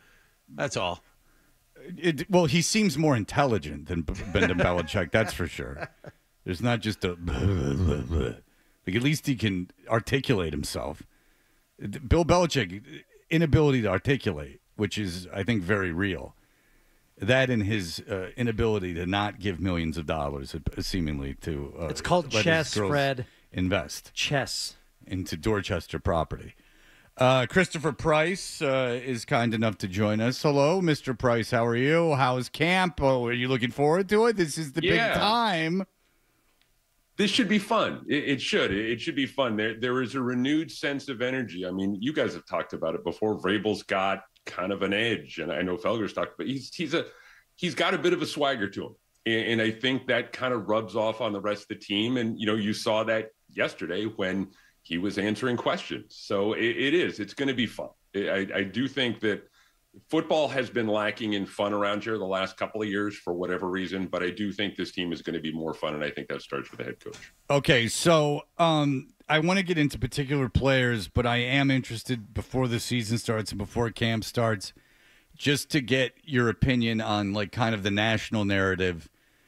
Things have started to kind of snowball downhill, and the win total keeps getting higher and higher and higher. We asked Mike Reese about this, but I've heard like 9 wins. 9 wins for this team. And when I give you that number, is that realistic in your opinion? I think that's realistic if everything goes according to plan. I think the ceiling for this team is 8-9 wins. And that is if the blue chip players play like they're expected to play, they stay relatively injury-free, and they take advantage of bad football. Vrabel talked a little bit about that yesterday, their ability to just kind of take advantage of, situations that they could take advantage of. And we haven't seen that over the last couple of years because they played against some bad football teams and they haven't risen to the occasion. If they hit all of those marks, then I think 8 or 9 wins is a reasonable level of expectation for this team. But that's like I said, that's the ceiling, I think, for this group. Going back to some of these other teams that, we're talking about and taking advantage of bad football that you can assume will be played by a handful of these teams, especially early in the schedule. If both teams show up, this is tough to do, Chris, without looking at the matchups from week to week. But just, overall, if both teams show up and play their best, do you think the Patriots end up winning all of those games against other, let's be kind and say teams that are on the rise? No. Or do you think you end up splitting with some of those teams if they both show up and play their best? I think they end up splitting with some of those teams. I do. I think that they're going to take some losses that are kind of perceived to be bad losses. Maybe, bad losses at the end of the year where you can kick yourself and say, hey, maybe if they'd won these 2 games, they'd be in a little bit better position come January. But I think they're going to end up splitting those games. I think they're going to win some games that will surprise some people. Look, you always end up winning at least one or 2 games every year. I don't care who you are. You back into a victory. I remember a couple of years ago when Mac Jones beat Buffalo. They're any given Sunday kind of wins. But overall, I think ultimately to answer your question, they're going to win some of those games. They're going to lose some, but they're going to split. They are. And I think that's a fair kind of look at where they are in their overall development. It also matters to when they get those wins. I think I heard someone on the station say this the other day, where like if they're in a position, if they're like 2-6 out of the gate and they win 4 games, for their last 5, then I think you go into the offseason feeling good, even if you won 7 games as opposed to 9 games. So I think you just want to be a pain in the ass to play against by the end of the year. I think that if you can, for example, if you can knock Miami out of the playoffs in that last game, or knock Miami out of the playoff picture in that last game, then I think you've kind of done your job when it comes to laying a foundation for success down the road. Give you an example is the Lions team couldn't make the playoffs. They played Green Bay. Green Bay in the last game of the season, Green Bay was playing for a playoff spot, and they beat Green Bay. I think they beat Green Bay in Green Bay. I think I know they did. And that was the jumping off point to what they are now, which is a disappointment in the playoffs. No, it was the jumping off point to what they are now. See, I think that's 9 wins get you in the playoffs more likely than not. I think a realistic thing and a positive thing, if you're a Patriots fan, is what you just described. Is like a team getting cohesion at the end, being kicking around like where they're not mathematically eliminated in December, like, right away in December. But, you see growth happen. And certainly with the quarterback position, a lot is being put on Drake May's shoulders. Again, last year it was just showcasing the, athletic talent was enough. You make one, crazy throw, that's enough to take the fan base through the week. Now you're asking him to win games, which requires not making mistakes more than anything else. A lot of pressure on him this year, I feel. Yeah, and I think there should be a lot of pressure on him this year. He talked a little bit about that over the course of the spring workouts, that he welcomes that added expectation. And I think there should be an added level of expectation. Look, I have no worry about his physical ability. I'm a little bit concerned about his ability to pick up a Josh McDaniels scheme relatively quickly. But the thing that I would be looking for, and the thing that I'm going to be looking for from Drake May this year, is his emergence as a true leader, his emergence as a captain. One of the things we saw in the spring, and I know Mike has talked about this before, where at the end of practice, guys were lined up on the goal line, and Drake was the one calling out the cadence. And if they got it wrong or if someone jumped, they had to run again. Those are little things. I want to see Drake May not chew out a teammate, but I want to see Drake May hold his teammates accountable. Last year, he was the rookie. Everyone loved him. You had a certain level of expectation with a rookie quarterback. Now he needs to be able to take that next step as a leader, not just from a physical perspective, but from a guy who is the face of the franchise going into the 2025 season. Who's he throwing the football to? Who are the wide receivers other than Stephon Diggs that are going to have an impact this year? I mean, it seems to me it's Stephon Diggs and a bunch of other guys. Yeah, it really is right now. I think, but to be fair to those other guys, you can put Pop Douglas. I think Pop Douglas has had some success in this league. I'm not saying that he's an overwhelming physical talent, but you look at the history of slot receivers in Josh McDaniels' offenses, and if Pop Douglas stays in his playbook and stays healthy, he should have a good year. It's on him to be able to have a good year. I'm fascinated by the back end of that wide receiver depth chart. I know that you guys have questions about, obviously, Diggs and Bourne and Kyle Williams and the rest of them. Here it comes, the Efton Chisholm. Here it comes. Chisholm. Here it is. He's going to be the guy. I think I wrote this the other day. He is going to be the Austin Carr this year. The Bam Childress of the summer, where guys are going to be clamoring for. He's going to have like 7 catches for like 80 yards in the preseason opener, and he's going to have people talking for like a week. I think I'll say this. Look, he is going to be able to find a way to stick around. I don't know if that's going to be, through the Foxborough flu and he gets put on IR all year, or if they find the 53rd man on the roster, he ends up being that guy. But I think he's going to be that guy. But he is going to be a part of a conversation with Polk, Baker, the rest of them at the back end of that depth chart that I think is going to be one of the better positional battles this summer. Which shows the brilliance of the Polk pick. Now, if you Stephon Diggs in good news in the receiver front, he wasn't expected to be participating at this level so soon. What are your takeaways from that? No, I think it's a good thing. And Vrabel kind of really pinpointed this yesterday. He's like, look, guys come back from different injuries at different times. The last time I saw a guy do this, you guys can remember this, is Welker. At the end of the 2009 season, ripped up his knee on that soft turf in Houston, and then was back for the season opener in 2010. Different players, different years, different situations. But look, we can talk all about the pink stuff in the bag and his propensity to make, bad decisions from time to time. But you got to give the guy a lot of credit for being able to come back this quickly and to be able to look like he did over the course of the spring practice. He's one of those guys on that short list that I want to see once the pads go on. I want to see that burst. I want to see that cutting ability, and I want to see that connection with Drake May. Has he looked special to you? We've heard other guys say that in the spring he looked special. Like you could tell the difference. Yeah, it's him. Like John was saying before, it's him and everybody else. Right, and that's not just from a physical perspective, but it's very obviously him and everyone else. He is, if he is healthy. We talked about a reasonable level of expectation before. You can put him down for 70 to 80 catches and another 1,000 yards because he showed so much over the course of the spring. I thought he was going to be kind of standing off to the side and not really working, not really doing a lot of stuff. Even in shorts and T-shirts in the spring, he looked good. He was running. He was cutting. The next step in the process, though, is to be able to show that when the pads come on. I wanted to ask you real quick about the defense. Does Terrell Williams not being there all summer hurt them? Does it put them a couple of steps back? And we've heard a lot about how good this defense can be. You talk about ball rolling downhill. I'm not sure it's an elite defense yet. Yeah, I think it is going to be a very good defense. I don't think it's an elite defense. A lot of it hinges on whether or not Barmore can stay healthy. If Barmore can stay healthy and Milton Williams can assume a greater role than he had with the Eagles over the last couple of years, that front seven can be an absolute terror for opposing offense. Okay, but who's going to rush the quarterback?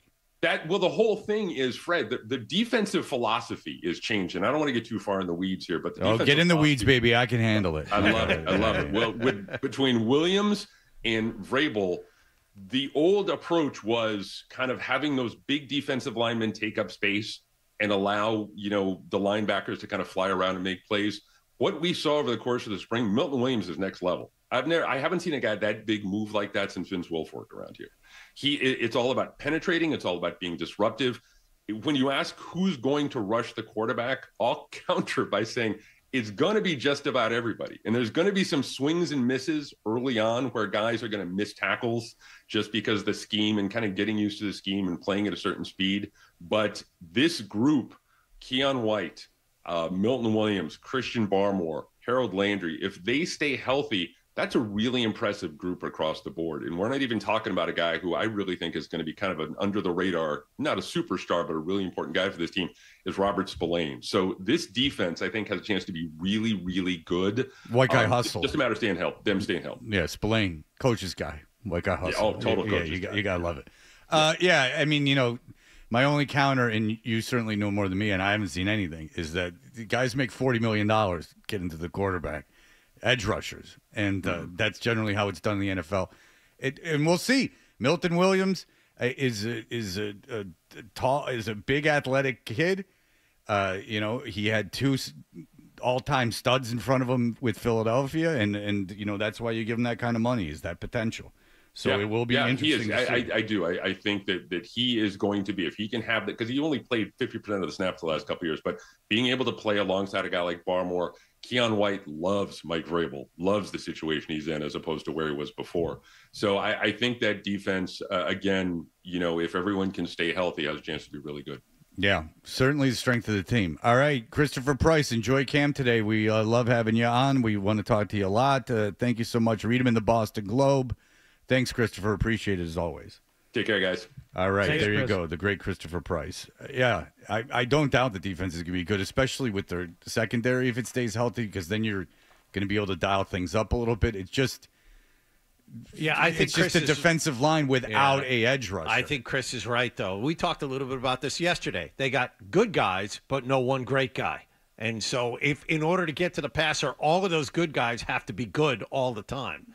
That's the difference. And I'm concerned that Milton Williams, if he's playing 75% of the snaps, how his body holds up. Yeah. That's asking an awful lot from a really big guy. Now, look, getting beaten out or for playing time by Jalen Carter is no knock on you. I mean, Jalen Carter is one of the freakiest collegiate athletes I've ever seen. We talked about it before that draft he was taken in. It took him a minute to catch up to the NFL, but, that's no – if you were going to, have a guy starting over you, that's the guy I want starting over me because he's an absolute monster. But it will be interesting because you can't – 50% of snaps, you say, oh, well, you're just playing more. Well, these are big guys in big collisions, and that's asking a lot of someone's body. A lot of teams rotate constantly defensive line. The Eagles constantly rotate defensive line. You don't have that depth just yet. No, and you don't have a very good edge rusher. Like you don't let alone a great one. You don't have like a very good one. And usually, that's how you get to the quarterback more often than not. And I know you want pressure up the middle, and I understand all that, and I get it. You need a wrecker. But there's a reason, guys. Myles wreckers. Garrett makes the money he makes. Yes. There's a reason T.J. Watt makes the money he makes. There's a reason the Bosa kids make the money they made. It's because they're edge rushers, and it's the second most important position on a football field, second or third. All right, we'll be back in the first, of course, punter. All right, we'll be back. We can discuss Ozzie a little bit more. Also, the Eddie Trunk thing I would like to hear. And Bird is here. I don't know how much of an introduction Bird requires, so we can get to some business before him. Because Bird had a terrible idea that some of you wanted to do, and then it had to be manipulated greatly in order to make it airworthy. I blame myself for not actually reading. I know you didn't read it. Reading the treatment. You just liked it. You just liked it, and I'm like, why'd you like it? And you're like, I don't know. All right, we'll be back in I like things. Yeah, you just like it. It's easier than reading it. All right, we'll be back in just a moment. Essential Sports Hub headline presented by Celsius.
And I'm like, this isn't Ozzy Osbourne.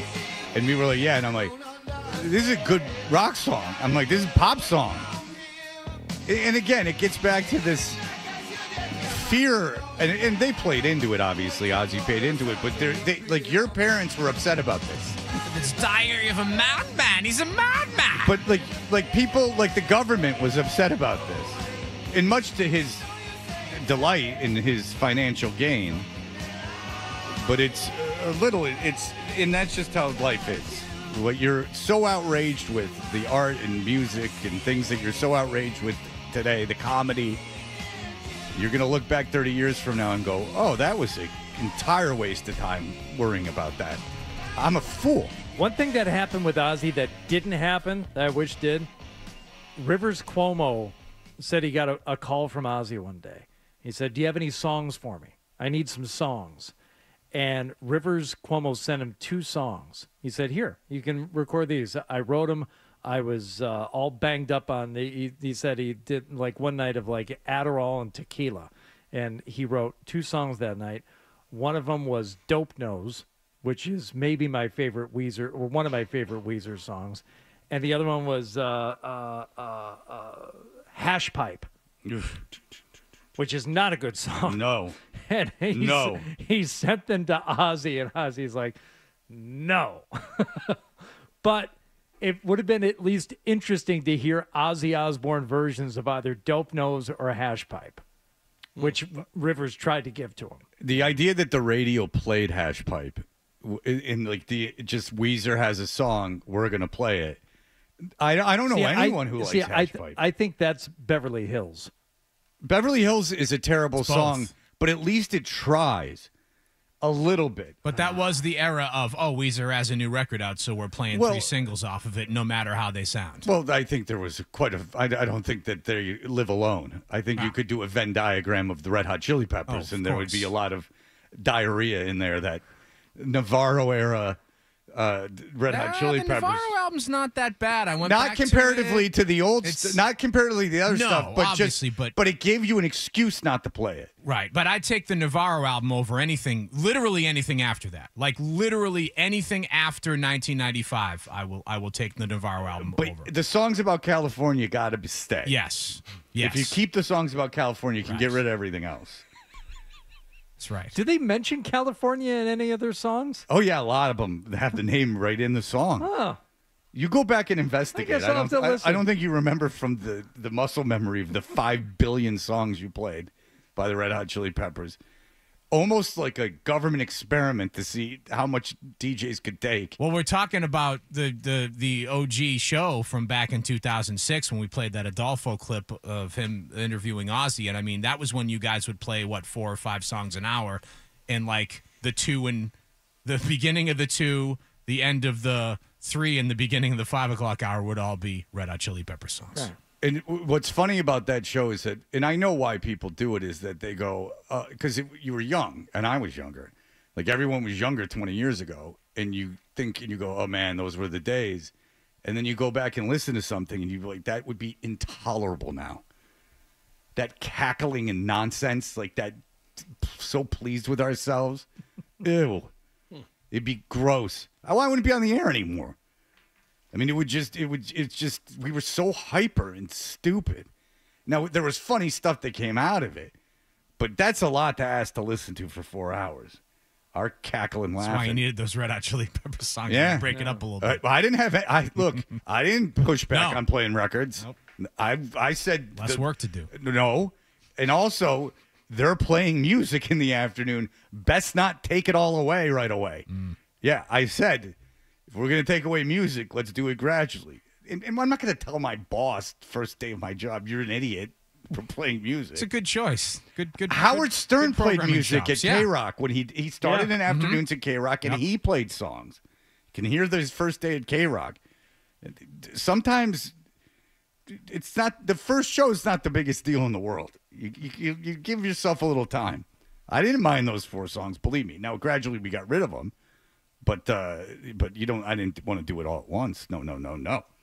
All right. Bird at one point was an intern, and then we hired him, and he stopped trying. And he sent out an idea, dumb idea, which was right. My fantasy football league. We haven't picked our or Dumb Ideas is name of your fantasy football league. Yeah. Okay, that's all right. It's a name. I don't want to say it. Yeah. Okay. It's Matt's whatever. Yeah. Huh? I don't want to say it. I don't want to get censored if I say. Oh the yeah, league. then don't. Yeah, Okay. I don't want to say it. Okay. We haven't picked our fantasy league order yet. I figured I'd come in. You guys can pick names out of a hat or a football helmet. Let me know. I completely ignored this because it was a stupid idea. It was. And then Adam and Bird got into this intense conversation about doing it. We are not going to do that, but we've taken your idea and we've spun it a little bit. Nice. And thank you for coming in. No problem. And I saw you at the Tyler the Creator show. Oh, yeah. Yep. Absolutely. All right. We will be back in just a moment.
I'm John Wallach on Boston's Home for Sports, 98.5 The Sports Hub. Your next update at 8:30. To us, Boston pride runs deep. I'm a Bostonian! This is Boston's Home for Sports. Bow, bow, bow! 98.5 The Sports Hub. Oh, boy. I guess it's time for more Toucher and Hardy on 98.5 The Sport.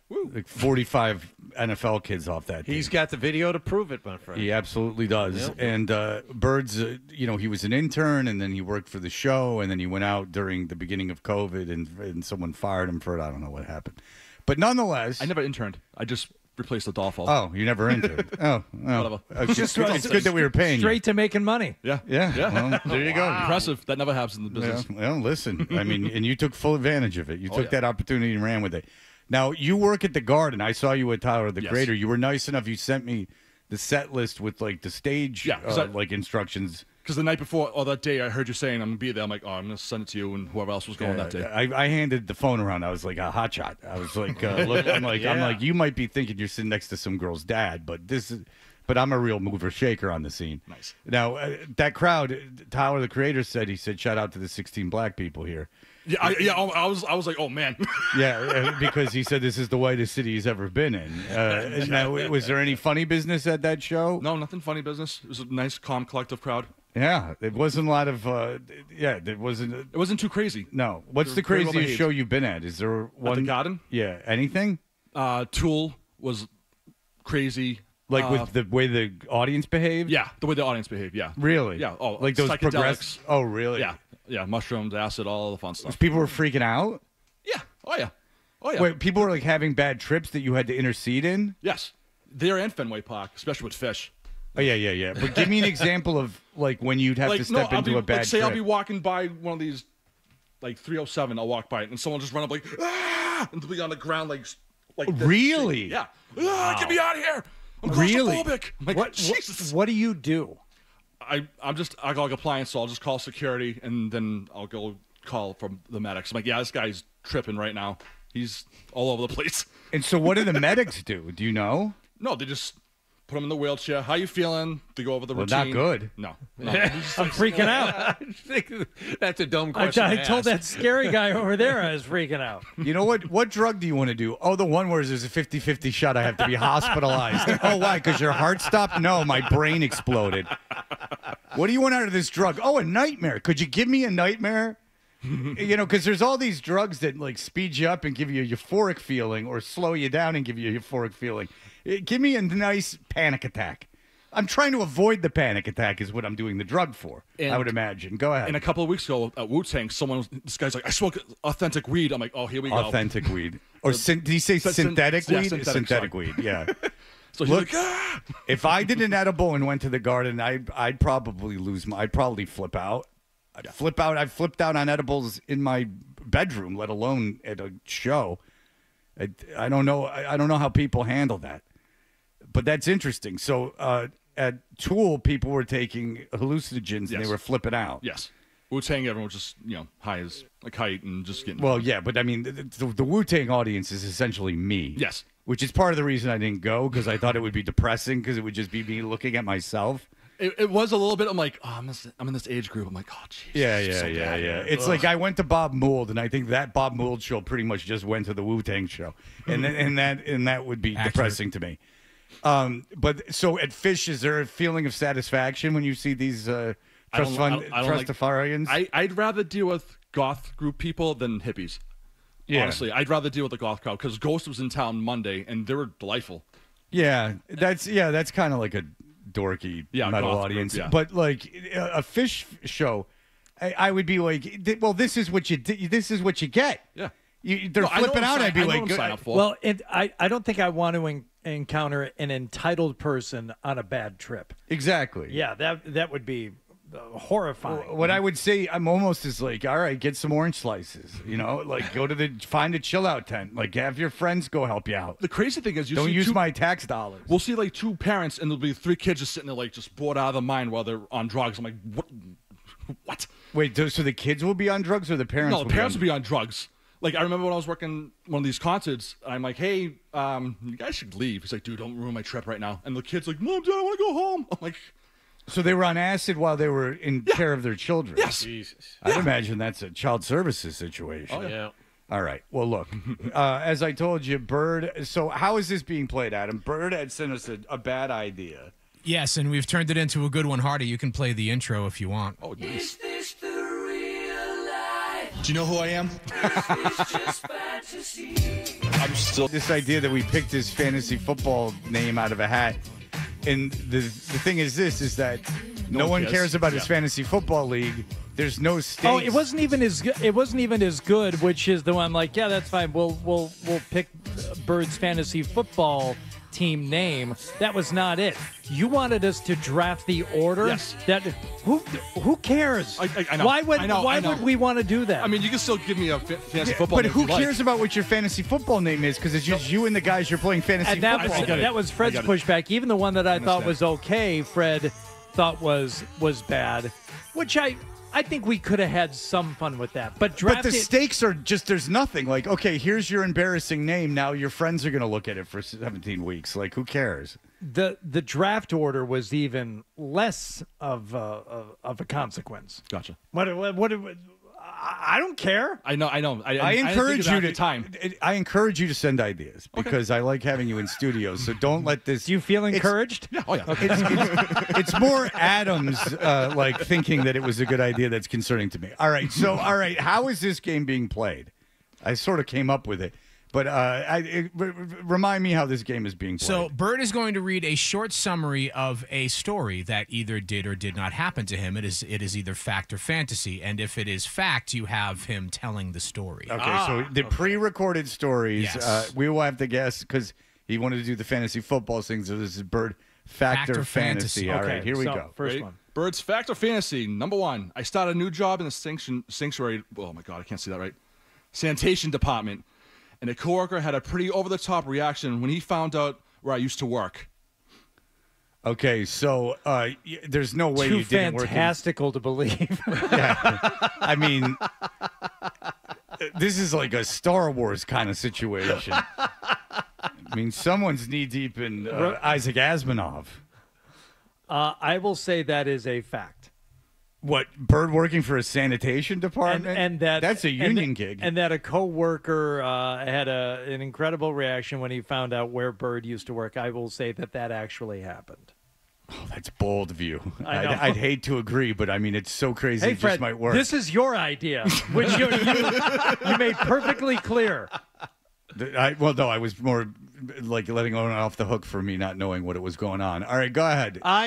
You've held like dozens of jobs. I'm trying to remember because you used to go through them all, whether or not sanitation department. I don't remember that being the case. So just to be different, I'll go fiction. Yeah, well, he just wanted to show off that he couldn't say it. All right. I think painting the dumpsters counted as working for a sanitation department. And he had a job painting dumpsters. That's a good point. I thought that already I'm wrong. Oh, I How thought about that was like a Keith Haring thing. He was just like a. That's right. I forgot about that. That was during his Banksy period. Yeah, that was. I mean, that was the Lower East Side in like the late '80s. Anything went. Graffiti was art. All right, is that true or false? It is a true story. All right, John, you stupid idiot.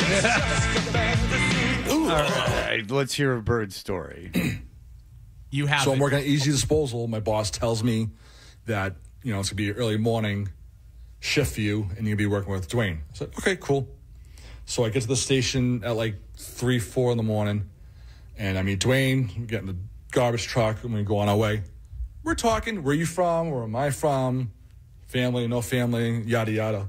So he asked me, what you do for work before you joined the trash business? I go, I was on the radio. He goes, oh, cool, where? I go, 95 The Sports Hub. He goes, oh, okay. I didn't say my name was Bird or anything like that. And I'm like, yeah, I was a producer in the morning show. And that's a bold statement. Very I produced bold a few statement. things. Easy. Tiny. What did you produce? Apathy. You produced a couple of speakers out of your backpack one day when you were setting up your home theater system to watch movies during the show. Yeah, you produced a way to distract yourself for 4 hours while you had to be here. Produced a couple of DVDs to watch. Facts. What did you produce? You tell me. I have nothing off the top of my head. Okay. Did you? Okay. Very good. Well, you're here. Yeah. The phone would ring, I would pick it up, I'd type the person's name, the topic in the computer, you know, and I go out and get audio for like games and stuff like that. And I see his eyebrows peeking up, like, huh. And then I'm like, look, I told him straight up, like, hey, I'm Bird from 98.5 with the Toucher and, you know, Hardy show. And he stopped the truck in Winthrop, the trash truck in Winthrop. It was the middle of the night, like 3, 4 in the morning. He goes, you're Bird from 98.5? And he lost it. He was laughing, smiling, in denial that I was sitting next to him. He's like, me and my friends love you, dude. You're the man. Blah, blah, blah. You're just hilarious, dude. You are so funny. Like, you're great. And for me, it was 3, 4 in the morning, and I'm like, I appreciate it, but I'm still like waking up, and I'm like, that was a lot for me. A lot for me in that time of morning for me. So I was just like, oh yeah, cool, man. And I'm like, is this guy gonna kill me now? He wouldn't. All right, so it's the price of fame that Bird knows all so well. I like that Bird told him he worked for 98.5 the Sports Hub in the morning, and the guy didn't care at all. And then he was like, what did you do? And he's like, I answered the phones. And he's like, oh my God, you're Bird. So he goes, I worked for 98.5 the Sports Hub. So if it was any of us, he would have been completely nonplussed. Yeah. He was just, it was when he found out it was indeed Bird that he lost his mind. All right, very good. Yada, yada. All right. Bird, what is the next fact or fiction, fantasy, I should say, as you wanted us to pick your fantasy football name? And for some reason, Adam thought that might be something that tracked. No, the fantasy football draft order. Oh, draft order, even Much worse. better. Okay, go ahead. All right, back in the fruit cutting days at the gym, a girl made me... Which is a job you had. Yes. You cut fruit. Yes. Nothing else. You cut the fruit. I made shakes, too, and other stuff, too. But were you the go-to guy for the shakes? Oh, absolutely. No. Cutting the bananas, I was the go-to guy. Yeah. But like in a pinch, you would make the shakes. Very specific. You have to remember that I did not make this up. Like, he described his job as cutting up bananas, not making shakes. I remember that. Oh, yeah. Like, in a pinch, he would make the shakes, but his job was not to make the shakes. It was to cut bananas. Which is not to say that you were unimportant at all, Bird. But bananas don't even really need to be cut. You can, if the banana is ripe enough, you can just toss that thing right in a blender. That was my boss's decision to cut them up. Yeah. I had no say in that. It's a whole corporate thing. thing. Yeah, it's a whole, you know. All right. So back in my fruit cutting days at the gym, a girl made a dirty joke about my banana. And instead of flirting with her, I turned beet red and left the kitchen and went home. Well, I would hope that's a fake story because it would be. I don't care to hear any more details of it. Yeah, you got to unless you're going to tell the joke, then no, I don't care. So I'm going to say that is a fantasy. A fantasy that a girl that you went home because you were embarrassed. Kind of ironic. That's just a fantastical thing that you dreamt about. I guess that didn't happen. No, that's fake. All right, Bird. If you could, he's fielding phone calls. What was that? He was fielding a phone call. No, it's the kid Dwayne. He's like, I'm listening, kid. That's freaking hilarious. Well, you already said his name. I mean, I don't know why you have to respond to him in real time. Bird, this is the attitude that kept Bird around. You're going to be here 5 more minutes. You couldn't have waited? Did this? I think you might have an attention span problem. Did this fantastical story of you getting embarrassed and going home actually happen or not? Yeah, there we go. Well, I mean, it's good because, all right, let's do one more as we are running out of time. Let's go, Bird. Is this a fantasy or is it fact? When covering a hockey tournament in New Hampshire, I was taken out of... Okay, now let me just... hockey tournament. Okay. Listen, he does a lot of tourniquets when the kids cut themselves. And he ties them off, too. For a hockey tourniquet. But listen, he does Northeastern. He's good with the audiovisual stuff. All right, go ahead. Okay, so when covering a hockey tournament in New Hampshire, I was taken out from behind the camera. Because I was texting my friend Dwayne. And put to work in the announcer's booth. Okay, well, I find it very difficult to believe that Bird would be, that operation would be missing a broadcaster and that they didn't have someone deep, like a Joe Buck type, to come in and take the role. I'm going to guess that, I'm hoping it's true because this is the last one. Yeah. And that there would be an explanation to it. So I'm going to say true. I'm going to say true also, just using pure game theory. We're going 1 for 1 here. So, yes, I'll say that actually absolutely happened. True, that happened. Yes, it is. All right, let's hear Bird's tale of being moved from behind the scenes to in front of the microphone. Or behind the mic. So I am working in New Hampshire, working a hockey tournament. I was supposed to just do camera work, and our PA announcer called out sick. Is this nucleus jam on it? No, it's supposed to. It's not what I was. It was nucleus jam on. Could you play nucleus jam on it in the background, please? Now I want to hear it. Sure. Okay. That might have been the first rap song I ever heard was nucleus jam on it, and it's still the best one.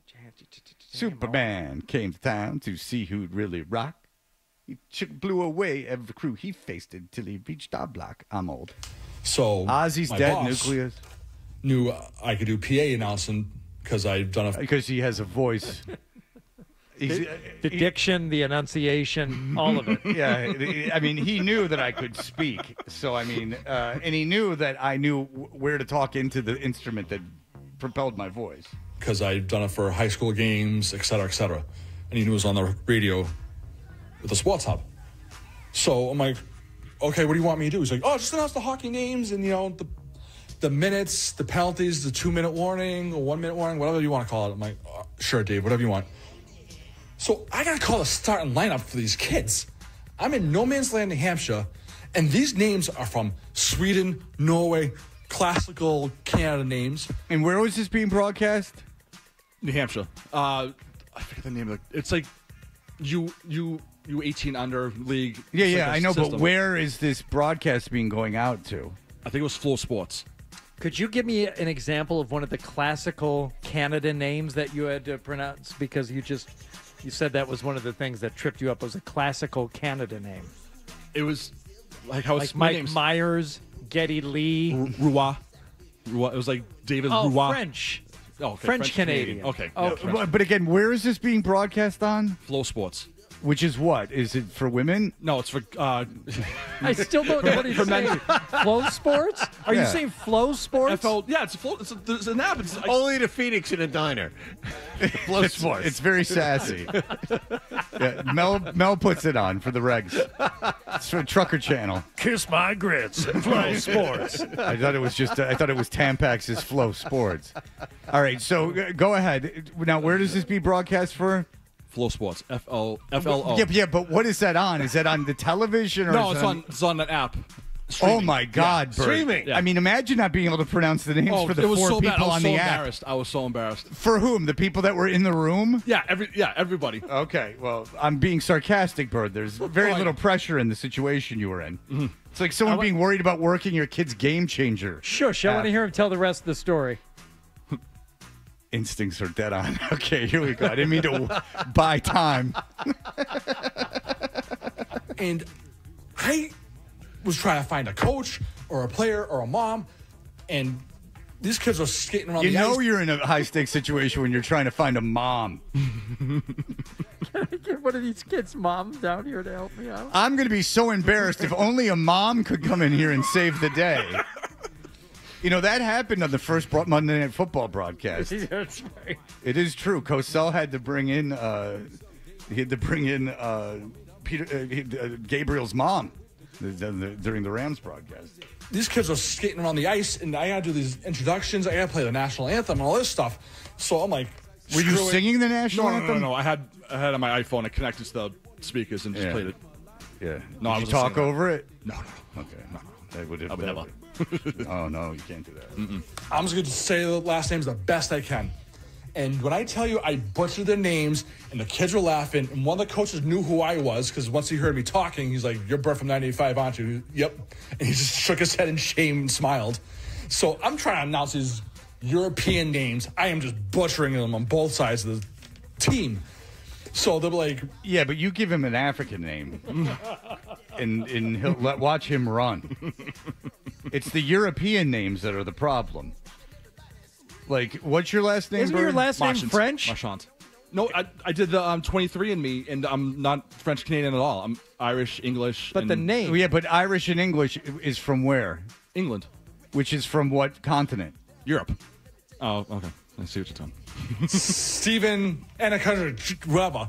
And they just smacked the sticks on the ice after every name I said. It was hilarious. For me, it was, but I don't think anyone else liked it. And some of the kids were like, "You're an idiot." And I'm like, yeah, whatever. Deal with it. It's not my fault. You have like 20 letters in your last name with K's and Y's and J's and Q in there to throw in there, too. So that was... It's not the greatest story, but it's just a funny one because I just enjoyed it. Well, that's where you're wrong. I protest. All right. That is the greatest story. Okay, well, Bird, I feel a little guilty taking these stories because it seems like there's a book in you.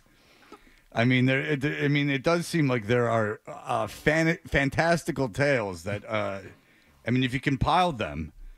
Someone told me I should write a book how I was working at Fenway Park and working with you guys at the same time, and how the things I couldn't tell you guys and all that BS. What could you not tell us? Remember, I got screamed at. I told you guys there was a rain delay for the MLB playoffs, and I told you the time of the start of the baseball game. Yeah, I got yelled at for that. I'm like, are you kidding me? All right, well, that's the elevator pitch right there. Yeah. I mean, I'm like, yeah, whatever. Okay, Frankie, you were Bird's boss at the gym. Hi, gentlemen. Hi, That's Frank. correct. Hi, Bird. How you doing? All right. So when you had what were Bird's responsive once and for all as his superior? What were his jobs at the gym?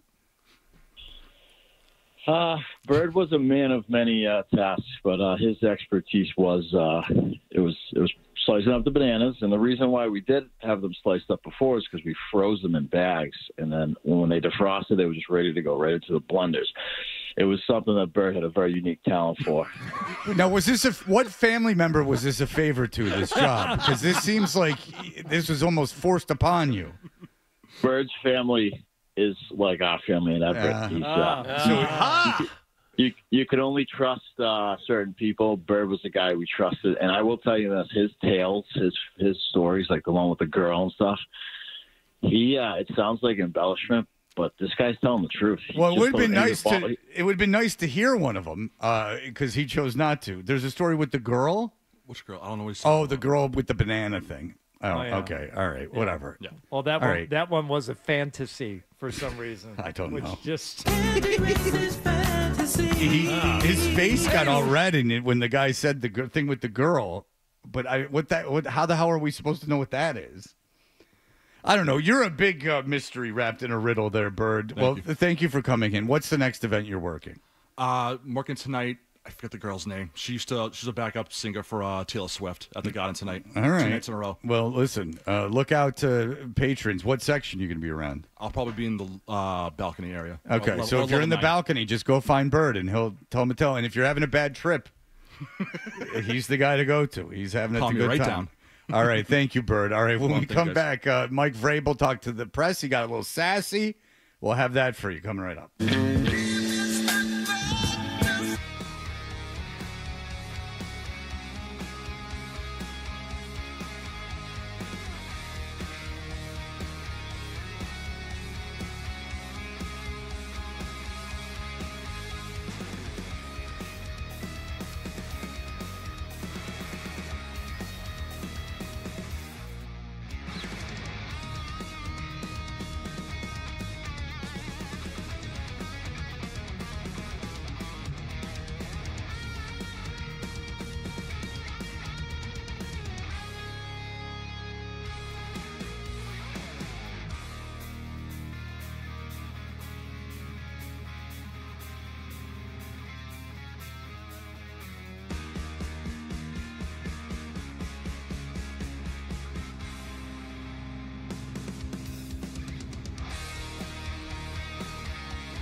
Well, you're going to have to spend $40. Cough it up, and let's get back to Toucher and Hardy on the Sports Hub. I have to continue to teach, develop, and make connections with our guys. Through that, preparing them to win. Ben Volen. Now, you might have heard why he got pissy, but let's contextualize it in our opinions, decide if he had the right to be as pissy as he was. We're starting with the Tom Curran question here. Yeah. So we were talking about this morning. We've all heard Mike Vrabel take Ben Volen to task for asking a question. Then he said, "I just spent 5 minutes answering this," and everyone's like, "Ah ha ha ha ha." I said, "What was the question that got asked?" So Ryan went back and found it. So Tom Curran's question to Mike Vrabel. Apparently, this was maybe 6 questions before Volen asked his. So what was Tom Curran's question? Here it is. You said how critical this month was when they were off on their own. Kind of, if I remember correctly, you might have said it was one of the most important junctures of the year. What's your level of satisfaction with these guys? Well, I think just based on the conditioning test, based on everybody at their weights, where we asked them to be in the conversation, thought we met expectations in that regard. But ultimately, it's about the football conditioning. Okay, so he's talking about the month between mini camp and now training camp, right, and how they handled themselves physically. Okay. Yep. Okay. So now let's listen to Ben Volen's question. Mike, you called the 5 weeks over the summer, I think, one of the most important parts, the most important part of the offseason. Just now that the guys are back, I know there's 90 of them, but generally speaking, 91, excuse me, international pathway. How'd they do? How do you feel about how the guys came back? Oh God. Oh boy. Oh boy. And if you haven't heard Vrabel's response yet, I mean, whether you were in a coma when I answered Tom's question, or typing on your phone or tweeting, I don't know. But I spent 5 minutes answering that question, and I can go back through it, but I'd rather not. I'm on Vrabel's side. Yeah. I would be incredibly annoyed by that as well. As a veteran of not listening and repeating questions. Yeah. I'm well aware. we've all done it. That is. We've all done it. Oh, everyone's done it. There's no question. Okay, we've said things and done things, that you're like, oh man, that was bad. I'm going to get in trouble for that. Are you ever more embarrassed, though, when you get caught asking a question or saying something that's just been said because you weren't listening at all? That doesn't embarrass me as much because, I'm gonna space out, especially during an interview. There's gonna be, I need to, there has to be a time where, and I don't kill myself over that. I also have, I get in real trouble. So no, that's not the feeling I get. The feeling I get is when I get in trouble. That is a human response. But if I'm also not doing press conferences, if my responsibility is for this amount of time, I get 1 or 2 questions to and they're all BS questions anyway. And to, hopefully to, pull something out of them, I would be much more embarrassed. On that scale, absolutely. 4-hour radio show, 20 hours a week, you're going to make mistakes. Press conference, first real one of the season, yeah, that's bad. Volen effed up. Now, look, you shouldn't be fired or anything. It's embarrassing. No, and look, Belichick is an idiot and non-articulate moron, and so that's why he would be so feisty and unnecessarily feisty. But if I was to put myself, and that's all I can do is put myself in the shoes of the person, I would be actively annoyed. I would be annoyed. I know it would annoy me. But this is also the first glimpse I think we're getting into, and everyone seems to just take this as a matter of fact, and they take it for granted that Vrabel is, prickly and he's got this demeanor. I've seen it here or there, but I wasn't listening in on a bunch of Titans press conferences, so I don't know this to be a fact from my own experience. There can be prickly in a savvy kind of football way where you're doing a dual service of fulfilling your obligations to the press while also knowing that your team is hearing what you're saying. So there is a way to do it, and there's an impressive way to do it. You don't have to go out there and be Mike McDaniel and be funny and someone you'd want to definitely be friends with. Like every time I see Mike McDaniel speak, I'm like, he's cool. Like that's like a guy I'd want to be friends with. That's not necessarily your job as a coach, but there is being an inarticulate moron, which is what Bill Belichick is. And to compensate for your own stupidity, you have to. Because what Belichick would do is, because he's such an idiot and a social moron, he would needlessly attack. Like he would attack for no reason. Like that was a justifiable human reaction. Belichick is a big dumb lug of a piece of crap. So people would ask him questions and he wouldn't know how to react. So that's why it was so over the top. You'd ask him a perfectly, like Reese, I know the biggest example of it is Reese asked him a perfectly innocuous, normal question, and Belichick goes, I don't know, why don't you go look at your little book? And it couldn't have been more condescending about just whatever, like, innocuous question. That's because he's a huge moron and he knows it, and he's covering up for his own inadequacies. Vrabel reacting in this way is like, hey, dumbass. Yeah. Like I don't want to be up here any more than you want to be out there. At least ask it a regular question. Plus, he's all fired up. It's his first press conference, like in this role, like, during a real series. Something that's really going on. That's why I like Vrabel, because if you're ever going to be on your best behavior, it's there. Your first official deal, camp is opening, all that stuff, and Vrabel immediately lapses into smartass, which I love. But he's sat down with Volan. Oh, sure. But the context of what you were saying, if you were ever going to be on your best behavior, but if Volan did that and no one else was there, I would have the same reaction. That's a normal human reaction. Sure. He wasn't doing it for the benefit of the crowd. Like, hey, dumbass, someone just asked the same question. What do you want me to do? What the hell were you doing during it? What do you want me to go back and repeat everything? That's what you do. Yeah. I don't even think that's being a dick. I haven't heard the end of this yet, but there was a little bit more from Vrabel. So I'll be able to answer that question again, hopefully only once in a few days. I thought you were punking me. I'm like... Yeah, you let him off the hook. Yeah, you let him off the hook. Right, good. So good. Volan effed up. I mean, it's not the end of the world, but he deserved to be ridiculed. Right. I do things, when you deserve to be ridiculed. I would rather have a press conference like that where, the coach is engaged and obviously listening and paying attention to the questions, as opposed to just saying, well, yeah, like I said before, and going along with that, because then it all just becomes this mind-numbing. See, that's my point. None of this is particularly engaging and fun once we get into October. All of the newness is worn off, but this gives a glimpse of, what, Vrabel might be interesting to listen to. And in fairness to Volan, it also shows a level of intimacy between the two of them in that they've spoken. It's obvious, like, he's sat down with individual members of the press. Because that was the book you would get on Belichick. Since it was such Stockholm Syndrome, anytime he acted halfway human and not like a big dumb lump that can't recognize facial, cues, he would go, they would go, oh, you don't understand, like, behind the scenes. And that makes it even worse. Like, if you're acting completely different behind the scenes than you're acting, like, completely different, then you're just humiliating people because you're covering up for your own inadequacies. And believe me, I know as one who does. Believe me. All right. We will be back in just a moment. Ozzy Osbourne, as you know by now, has died. We were all looking to one man for his reaction.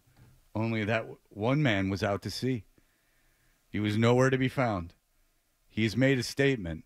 I've yet to hear it. My disappointment up to this point has not allowed me to hear it.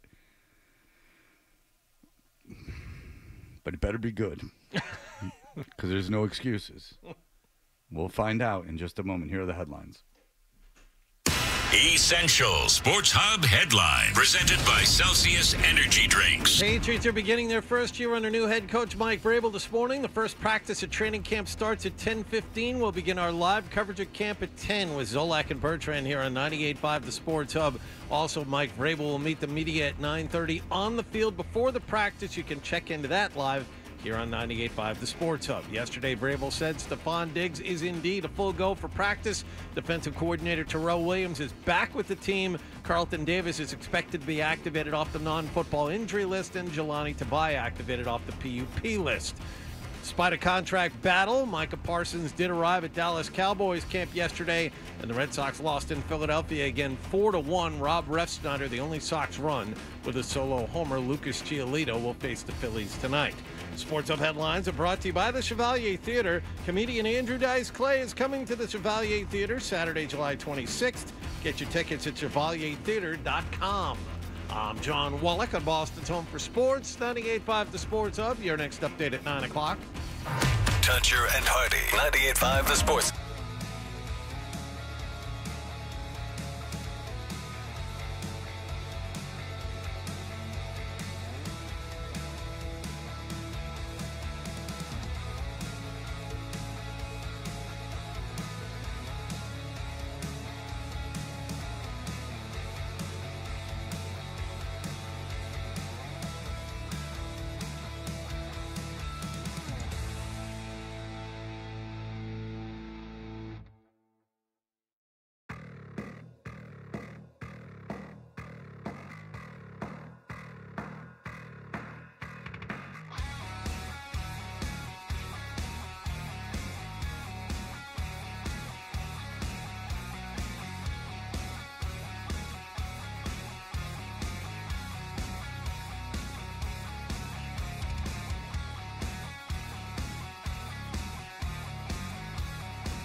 Because it's a thing. All right. You know what I'm talking about. Sure. No idea what you're talking about. Here's more of The Thing on the Sports Hub. Like, then, like, something inside of them is like, now I can go. Which I find to be somewhat of a hopeful thing.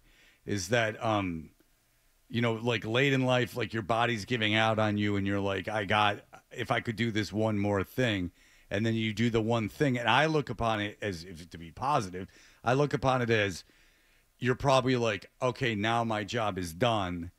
I've done what I feel like I need to do, and now I can leave. I don't look at it as like, oh, well, now nothing means anything. I look at it as way more of a positive. So it is strange, though, and good for him. And that's what a great benefit to him and his fans that he was able to do that last basketball and the WNBA salary cap, which is a big talking point. And then I turned to 98.5 The Sports Hub, and Felger and Maz were talking about the baseball trade deadline. And then I turned to another station, and they were talking about Eddie Trunk. I'd listen to Eddie Trunk stuff. I'd listen to Eddie Trunk, to be honest with you, just to make fun of it in my head. But that's me. And again, it's entirely me. If it was football season, I would take the complaints seriously. There's nothing to talk about in sports. I find it interesting. So I like it. I find it interesting that given your love of Eddie Trunk, you had not tuned in, appointment listening yesterday. And I was in the car, too. To see what he had to say about the death of Ozzy Osbourne. Thank you for getting us back on point. I was going to Hudson yesterday, as is my wont, and to the Cressy Sports Performance Not facility. to Charter Oak Country Club? No, but I will stop by as I have plenty of time. I will, and I could have tuned in, but everyone wanted to hear probably with the passing of Ozzy Osbourne. The first thing you think of is, well, what does Eddie Trunk have to say about it? What Walter Cronkite was to the Kennedy assassination, Eddie Trunk would be to the death. I mean, we all know how he covered the death of Poppy Plotzer. I don't know. He's still alive. I'm trying to think of some random metal guy, but but so here I can't think of one, and they're like all dead. The guitarist from Rat. Not Warren DeMartini. I'm wrong there, too. Wasp's guitar player. Get with it, Fred. I'm still all having too much fun from yesterday. All right, so Eddie Trunk, easiest show of his life. I mean, he obviously knew the man. He was very skeptical that he was going to be able to pull off the final show, but he did. Where was he? Nowhere to be found. But there needed to be a statement. Eddie Trunk was not on the air. I mean, say what you will about this show, but we're on the air. So he went to social media instead. A grieving nation, a grieving world turned to Eddie Trunk, and here's his explanation. We're here to judge it. Hey, everybody. Eddie here. Obviously, horrendous news today with the passing of Ozzy Osbourne. Unfortunately, also for me, horrendous timing to cover this because, as planned, I'm off today and had a pre-recorded show, and this news hit just as I was on my way to the airport. I mean, if you're such a heavy metal guy, like, why didn't the Osbournes, coordinate with you that you were going to be on the air when this happened? You would think he would have gotten the call from the family at the very least in the moments afterward. It's like, we can see his last breath leaving his body. Eddie, is there anything you want to say? Like, Jack, can you text Eddie? And with the internet, I mean, you could Skype from anywhere. I mean, just get on the air. Yeah. You do Sirius. I mean, you can do it from anywhere. Yeah. Stupid Eddie Trunk. I'm about to get on a plane to head to Las Vegas, so I'm pretty locked down as far as doing anything today. However... Yeah, that's impossible. No, but shocking that he's going to... I mean, does he live in Vegas? Yeah. Okay. Well, he's got two homes. How many do you have, dumbass? He's got a place in New Jersey and Las Vegas. You pick two better locales. I just know that there are a lot of, let's call them... washed up losers? Past era metal guys who have made Las Vegas their home. Yes, and you know why? They can't afford Los Angeles. I do want to let you guys know that starting tomorrow, when I'm back on the air live, we'll be celebrating Ozzy the remainder of the week. Yeah, and tomorrow, Wednesday, a special start time for Trunk Nation. We're going to get started at 2 o'clock Eastern. Oh, well, thank you, Robert Kelly, for stepping away and allowing Trunk Nation to go on at 2. as a nation grieves. 11 a.m. Pacific. So a 3-hour show tomorrow, taking your calls, remembering and celebrating Ozzy Osbourne with whoever wants to call in, whether it's fans or artists or what have you. Yeah, well planned. Of course the artists are going to call You're going to take phone calls from listeners? Will they play any music from Ozzy? Oh, no, they don't have the rights to do that. That's a BMI charge that they don't have. So, again, special start time live tomorrow, 2 o'clock Eastern. Okay, very good. Let's take one phone call because it's positive. Jason, go ahead. Hey, Fred, you have absolutely hit the bullseye with this. It's amazing. And I wanted to point out something else that he does, which is he mentions something, but then absolutely can't share any details. So, for example, when Guns N' Roses got back together, he went to their show at the Troubadour or wherever, talked to Slash and Duff, and he said, some things they told me I can tell you, some things I can't. Why would you bring that up other than just to say, I'm a D-bag and I want you to let you know that I'm in the inner circle? It's just bizarre. You would never do that. Well, I'll tell you, it's because I don't move with that kind of crowd that Eddie Trunk's a part of. I mean, I just listened to the editor of Vanity Fair, and he was talking about like the Met Gala and putting together that Oscars party for Vanity Fair. And let's just say Eddie Trunk's name was mentioned a few times. I mean, when you're putting together that Vanity Fair Oscar party, like, you know, you go Brad Pitt, and then some of the old Hollywood legends like Robert Evans, and then Eddie Trunk. And then Eddie Trunk was famously... This is only funny to me. He'd wear a tuxedo with a T-shirt and everything unbuttoned. Did he? He wasn't at the Vanity Fair party, you dumbass. I'm just picturing. No, now, he's on though, some like cruise ship with Faster Pussycat. I'm just picturing the tuxedo T-shirt. No one, like a tuxedo with the shirt open and a tuxedo T-shirt under it. Tuxedo T-shirt under, exactly. I understand that no one finds it as funny as me. It's just I'm in radio, and it's unbelievable that he has that outlet to me. It's not bad. It's just unbelievable that there is such a lack of concern at that corporation that sent something into space that they give 2 hours a week to a guy talking about old metal. Like, in the middle of the day. It's fascinating. I love it. I love it like public access television. I love it. To what use will we put this mind-bending technology that we have at our fingertips here? Satellites and in-car reception and the apps and everything. Eddie Trunk. Yeah. 2 hours, whatever. Yeah. They launch something into the stratosphere, into the space. It's orbiting the Earth. And that is to have an old guy, old in relatively, relay real call. I saw Y&T at the Southern California Civic Center in 1981. Oh, that was cool, right? Yeah. Awesome. Thanks. I mean, come on. It's fantastic. All right, we'll be back in just a moment. Stay tuned.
5 The Sports Hub, Mike Vrabel says things will move quickly this year. We try to practice with an energy. There's an urgency to the way that we practice. We don't sit there and spend a whole lot of time. We're back in the huddle. That's how a game goes. We don't really have time to sit there and waste on what happened. We'll get it fixed eventually, in the meeting room, but we have to be able to process information and move on quickly. Vrabel will meet the media again at 9:30. We will carry that press conference live here on 98.5 The Sports Hub. Vrabel also confirmed yesterday Stephon Diggs is full go for camp. Defensive coordinator Terrell Williams has rejoined the team after being away this summer to deal with a health scare. In other NFL news, sack leader Trey Hendrickson not present for the beginning of Cincinnati Bengals camp, and wide receiver Trey McLaurin skipped the opener of Washington Commanders camp. And in Philadelphia, the Red Sox beaten by the Phillies again last night 4-1. Lefty Christopher Sanchez threw a complete game 4 hitter and struck out 12 for the winners. Kyle Schwarber and Max Kepler homers as well. Sox will try to avoid a 3-game sweep tonight.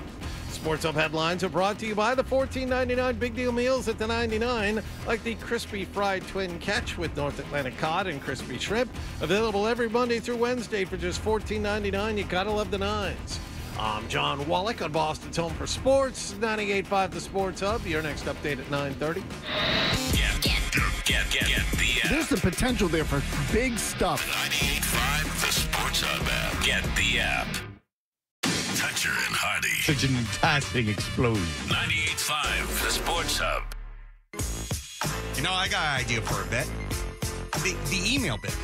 We should do the email bit. It's a great idea. Let's do the email bit.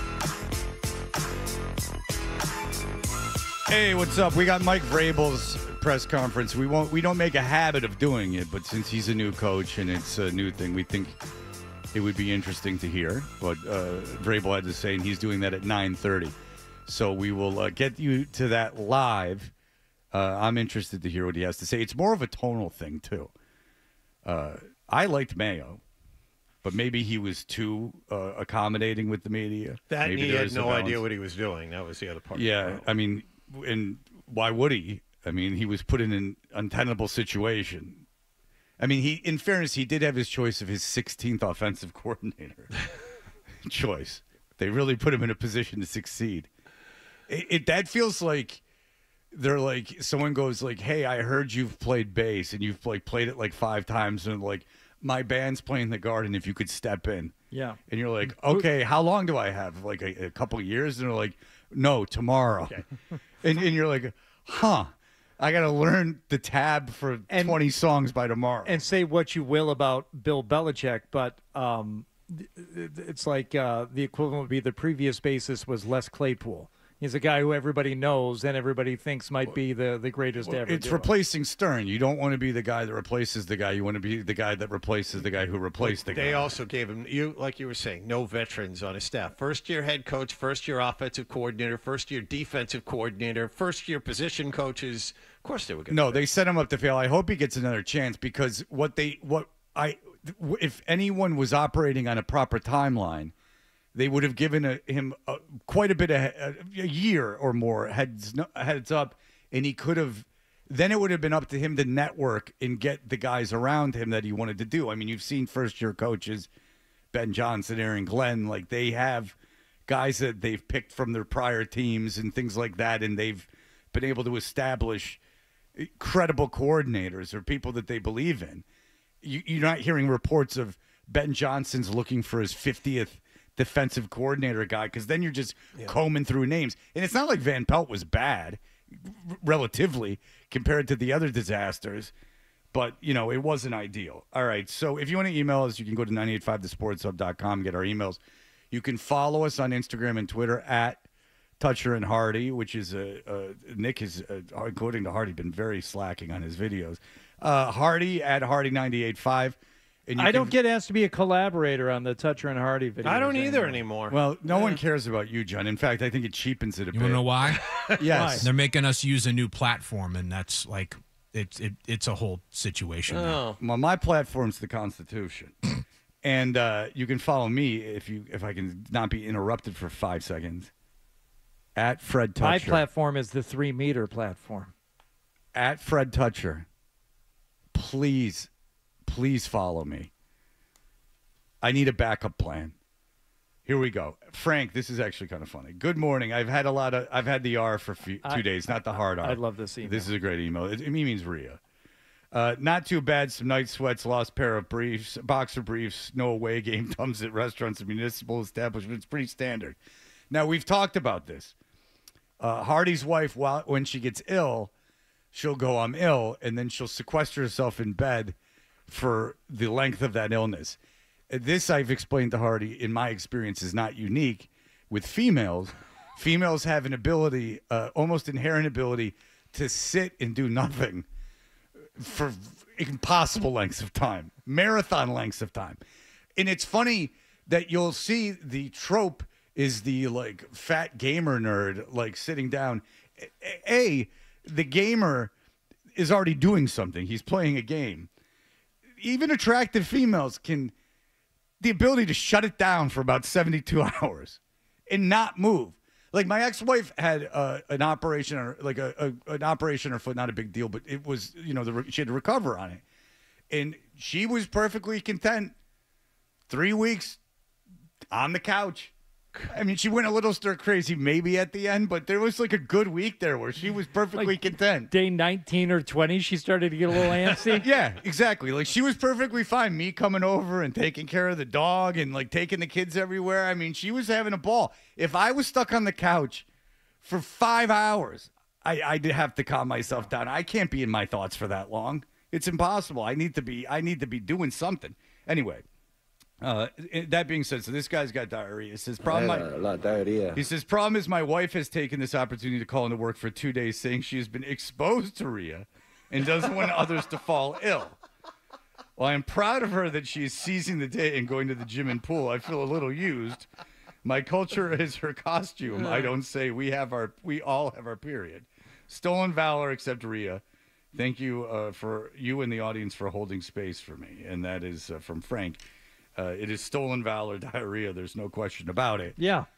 That was like the beauty. The only good thing out of COVID was during that time, which was unbearable to do anything. If you were exposed to COVID, that was enough. Then you didn't have to do anything. You could get out of so many things, whether it was work, whether it was attending an event. No, I got exposed. And not only were you excused, but people were happy that you weren't going to be there. Yeah, and it wasn't handled well. Maybe that wasn't the way that things should have been handled. Maybe you should have had to shown up. But that's bold of the wife, though, to not only bang into work, but also going to the gym and going to the pool and like out and about. I mean, what if you're claiming exposure to the rhea? And then you get spotted out in public. Especially rhea, because you could make these the big argument, companies. They have insurance investigators. They're out there, tracking stuff like that. We all know the story of my uncle. I mean, he was on the lookout for insurance. This guy was in his underwear. You want to talk about being home during the day? This guy was watching Met games and crushing bushes at 2 p.m. on a Tuesday, but he couldn't just walk outside. I mean, he had to. My uncle, he had to check around. See if anyone was in the bushes. I'm not making it up either. And and even as a little kid, I'm like, Uncle Vincent's kind of not Uncle Vincent. Whatever, I can't remember. Maybe Uncle Vincent. I'm like, he's kind of. I'm like, this is a strange. He died young. I'm like, this is kind of a strange cat. Yeah, he divorced my aunt, and my aunt was the sister of my mom, so he kind of fell out of the picture. Oh yeah. But he's no longer with us, unfortunately. But yes, because I've often grappled with this, because if you have a cold and you have a steam room available to you, that would be like such a relief. But I have been in the situation where I'm like, you don't feel like you're contagious, but like if you bagged out of work and you planned on going the next day, could you go to that steam room as a public figure? Because I am often recognized.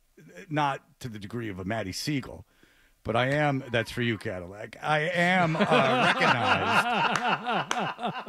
I'm playing golf with Matty Siegel tomorrow, and he's in town for 2 months. Oh. You might want to call He's ahead. rented a You might place. want to call ahead of the course, or even stop by there today. Hand out a few fivers to the bag room kids, just to make sure that they recognize him and call him by his name. Let them- say a few nice things to him while he's there. Let the man eat. You know. Let him eat. I forgot even what I was talking about. Oh, so that like if I was sick, that the like, and I was seen at the gym, then someone would narc on me and be like, "Guys, like I saw Fred." It wouldn't be that as much of an issue now, but like, "Guys, I saw Fred at the gym. He's faking it." And then I would have to explain myself is that like I thought the steam room would be a great relief. It wasn't like I was on the treadmill. And then on one occasion, kept me from going to the steam room. Oh. I thought that there would be the paparazzi eye narking on me. Bird was in here earlier. Blame Factor Fantasy, which was terrific. I mean, the one fantasy. His story about the guys on acid at the shows and freaking out, I That did think was was interesting. really cool. The Yeah. one fantasy scenario about him working at the place where he had to cut up the bananas, and a girl made an inappropriate comment to him about his banana that forced him into an embarrassment so bad that he had to leave work that day.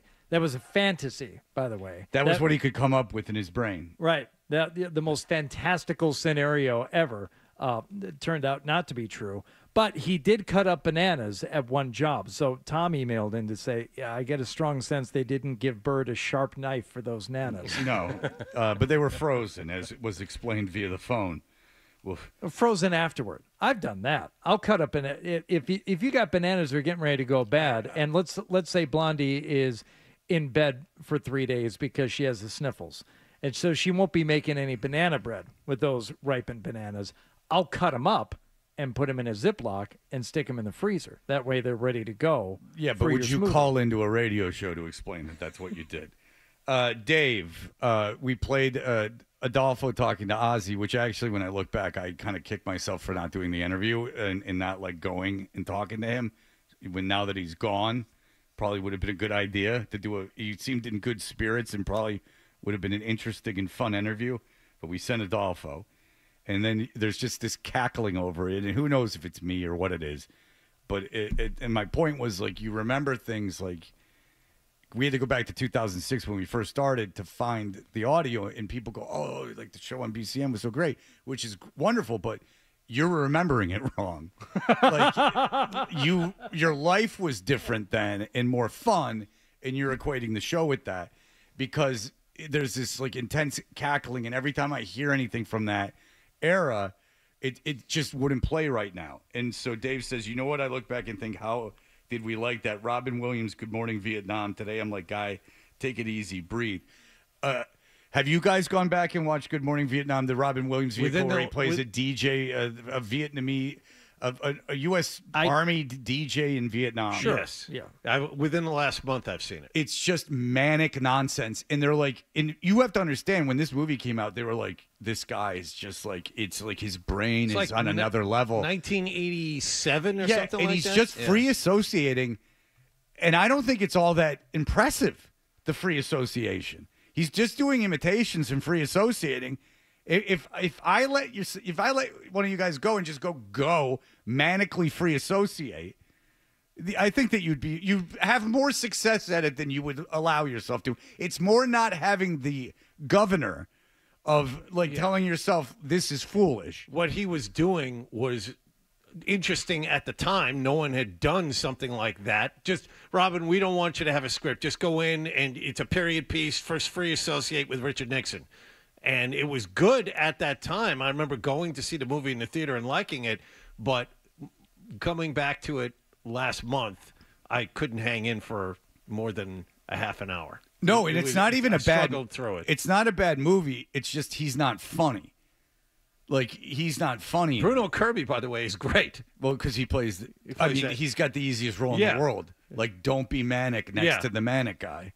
Be a nerd who's pissed off. Yeah, and that's not hard probably for him to conjure up. Right. Be annoyed at this guy. Okay. I remember hearing not long after the movie came out that they spoke with the real Adrian Cronauer and said, wow, you must have been the wackiest guy ever. And he said, no, I really wasn't like that. And it turns out he was like a lifelong Republican and a pretty conservative guy.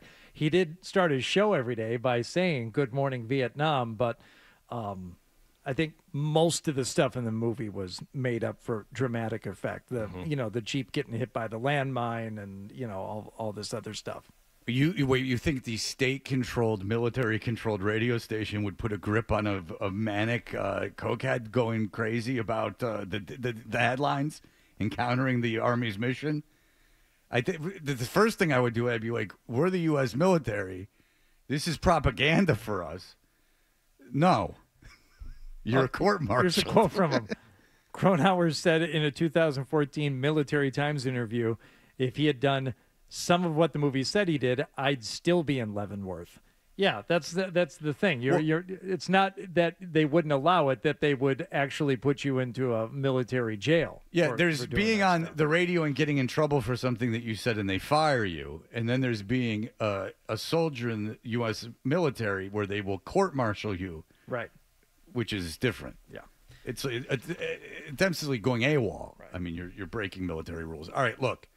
Mike Vrabel is set to speak, and we will hear what the man has to say as it happens. Unlike Eddie Trunk, that was nowhere to be found. He was at Newark Airport flying to Vegas. Just to wrap up the email segment, I did have someone is asking for a supercut of the Eddie Trunk from yesterday because we had to split the story up over 2 segments because he went on and on and on. See, and I would Fred? say if you want a supercut of the Eddie Trunk segment, you should listen to the Eddie Trunk Show. Okay. Yeah. Yep. Which, by the way, another quick aside, the gentleman that you told the story of yesterday, Fred, who called Eddie, was very happy to receive the Trunk Nation stickers in the mail. He's the guy who clips the show and puts it on YouTube. So he was the person directly responsible for that segment. Yeah, he's a lieutenant in Trunk Nation. Yeah, pretty much. Yeah. That's the one guy who won't be court-martialed. I mean, even he's disappointed that Eddie wasn't on the air yesterday, but what are you going to do? All right, look, we'll have this Vrabel press conference in just a moment.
I don't recall being this excited for a football season, and it's not like the team I root for is any good. But there is a lot of optimism surrounding his arrival. Mike Vrabel's. Well, there's a lot of optimism around the Patriots. I mean, Jesus Christ, they're saying they're going to win 9 games. I mean, it's insanity. But and if they can do it, that's a big deal. There's no drama either. There's no. Remember last year it was Matthew Judon. There's no holdout. Everyone's there. Well, all the rookies are expected Mayo. to contribute.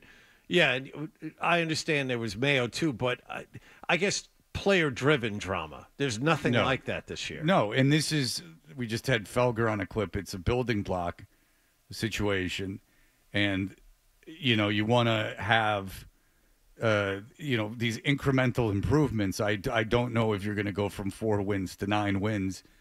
The idea of a soft schedule in the NFL, unless it involves travel, is an imperfect science to be give it too much credit. As I said yesterday when we discussed this, the Patriots are in the crawling stage. Yeah. They were at a dead stop last couple of years. They're crawling now. Hopefully they can walk and then run next couple of years. Here is Mike Vrabel, I believe. It's going on. Another moment. Well, you I thought said we were stand ready to by, go. and Yeah, then you're ready to go. I know what I said. I know what I In said. terms of the holdout, all too, right. there's a.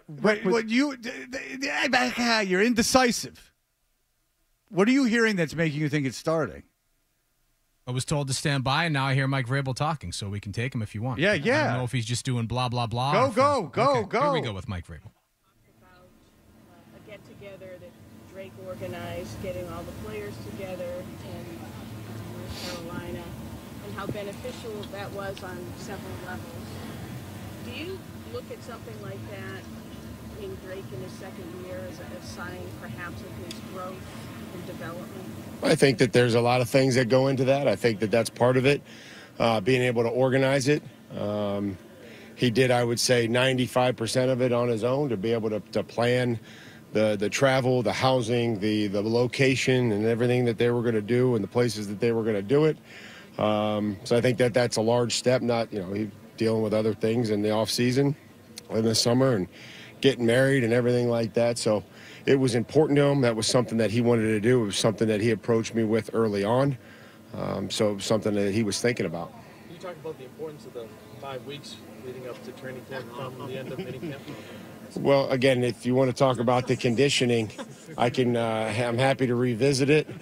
I thought we went in great detail yesterday, but maybe not. We're all in this honeymoon stage right now. It's all fun and it's all. No, you don't have to apologize. It was great. How much fun is this for you, Mike? You were here as a player, training camp, a big-time player. What's this mean to you to be here as the head coach of the Patriots? Well, it just, I think we're grateful. I think we're excited. There's an energy in the building. It's the players seemed excited to go. I mean, we had a long meeting. That first training camp meeting is brutal. It is long. There's a lot of presentations that we have to get in front of them. They stayed engaged and then came in here this morning, and I'm excited to hit the field with them. And our coaches are ready to work and continue to build what we started on in the offseason. Mike, along those same lines, you've been a first-year coach before. What's the importance of your first training camp and your first year as a head coach? Well, there's always, however long you've done it, you're going to have things that come up. I think it's just about being flexible. It's about being able to adapt and adjust quickly and change the schedule based on the health of the team, or maybe just trying to have a good sense of where the team is and what they need and how much meeting time and how the schedule works. We put a lot of time into the schedule to make sure that it's efficient, and giving the players exactly what they need to come out here and again, continue to build a team, earn a role, and then ultimately we have to prepare to win. Obviously, I'm sure you had a structure the last time you were head coach in terms of how to run training camp. Basically for this year, for you, is it the same kind of structure, or do you change for the kind of players that you perceive that you have in this system? There's things that you need to get done, and there's a checklist that you go through, and it relates to the fundamentals, the scheme, the special teams, conditioning, game situations, red zone, third down, 2-minute. But the fundamentals are critical. It's the fundamentals in this game are a foundation. So the foundation has to be built here in training camp, and we'll adjust and add time and the way that we take care of the football, or the attention to detail and the ability to turn the football over, and everything that I think that we need to work on, we have to be able to address at some point in time during training camp. Obviously today, Mike, it's acclimation period, no pads on yet. But as a head coach, what do you look for in day one to help you evaluate the team, where the guys are at, and beyond what they've done the last 5 weeks, but starting today? Well, nothing that's changed when we hit the grass in OTAs. It's just about the urgency in which we move around practice, that there's an organization to it, that there's a flow to practice, the operation, that the substitution, we're working with 91 guys. Maybe 87 of them will be out there today. That there's communication. The substitution is good. The flow of practice, and again, just the efficiency in which we work. Mike, going back to the team meeting in the morning, what are some of the things you have to go through that makes it, as you said, kind of brutal? Well, that's usually so. It was after I met with you guys. So there's an extensive medical presentation, which is critical. And the one thing that I tried to reference to our football team was I attended a doctor's dinner for every doctor and nurse and every person that would come in contact with our football team through the course of the year.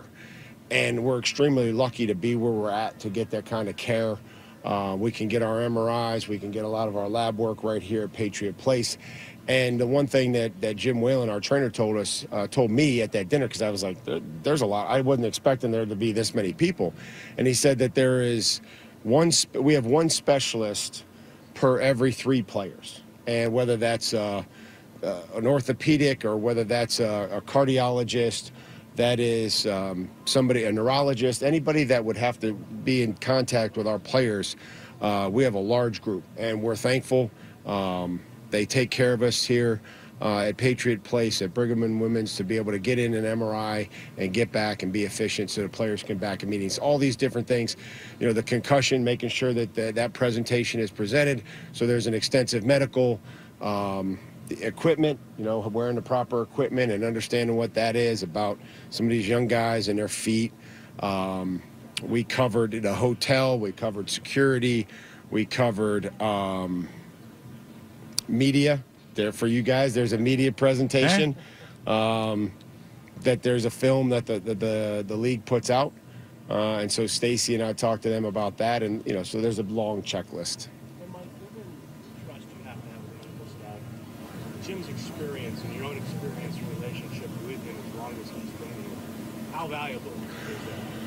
Well, the trainer I worked with in Tennessee was a mentor for Jim as well. So Todd Torricelli, Jim had worked with him. So when I left here, we still all stayed in contact because I was working with Todd in Tennessee, and Todd talked to Jim a lot. But there is a lot of comfort there. There's a lot of experience on Jim's part.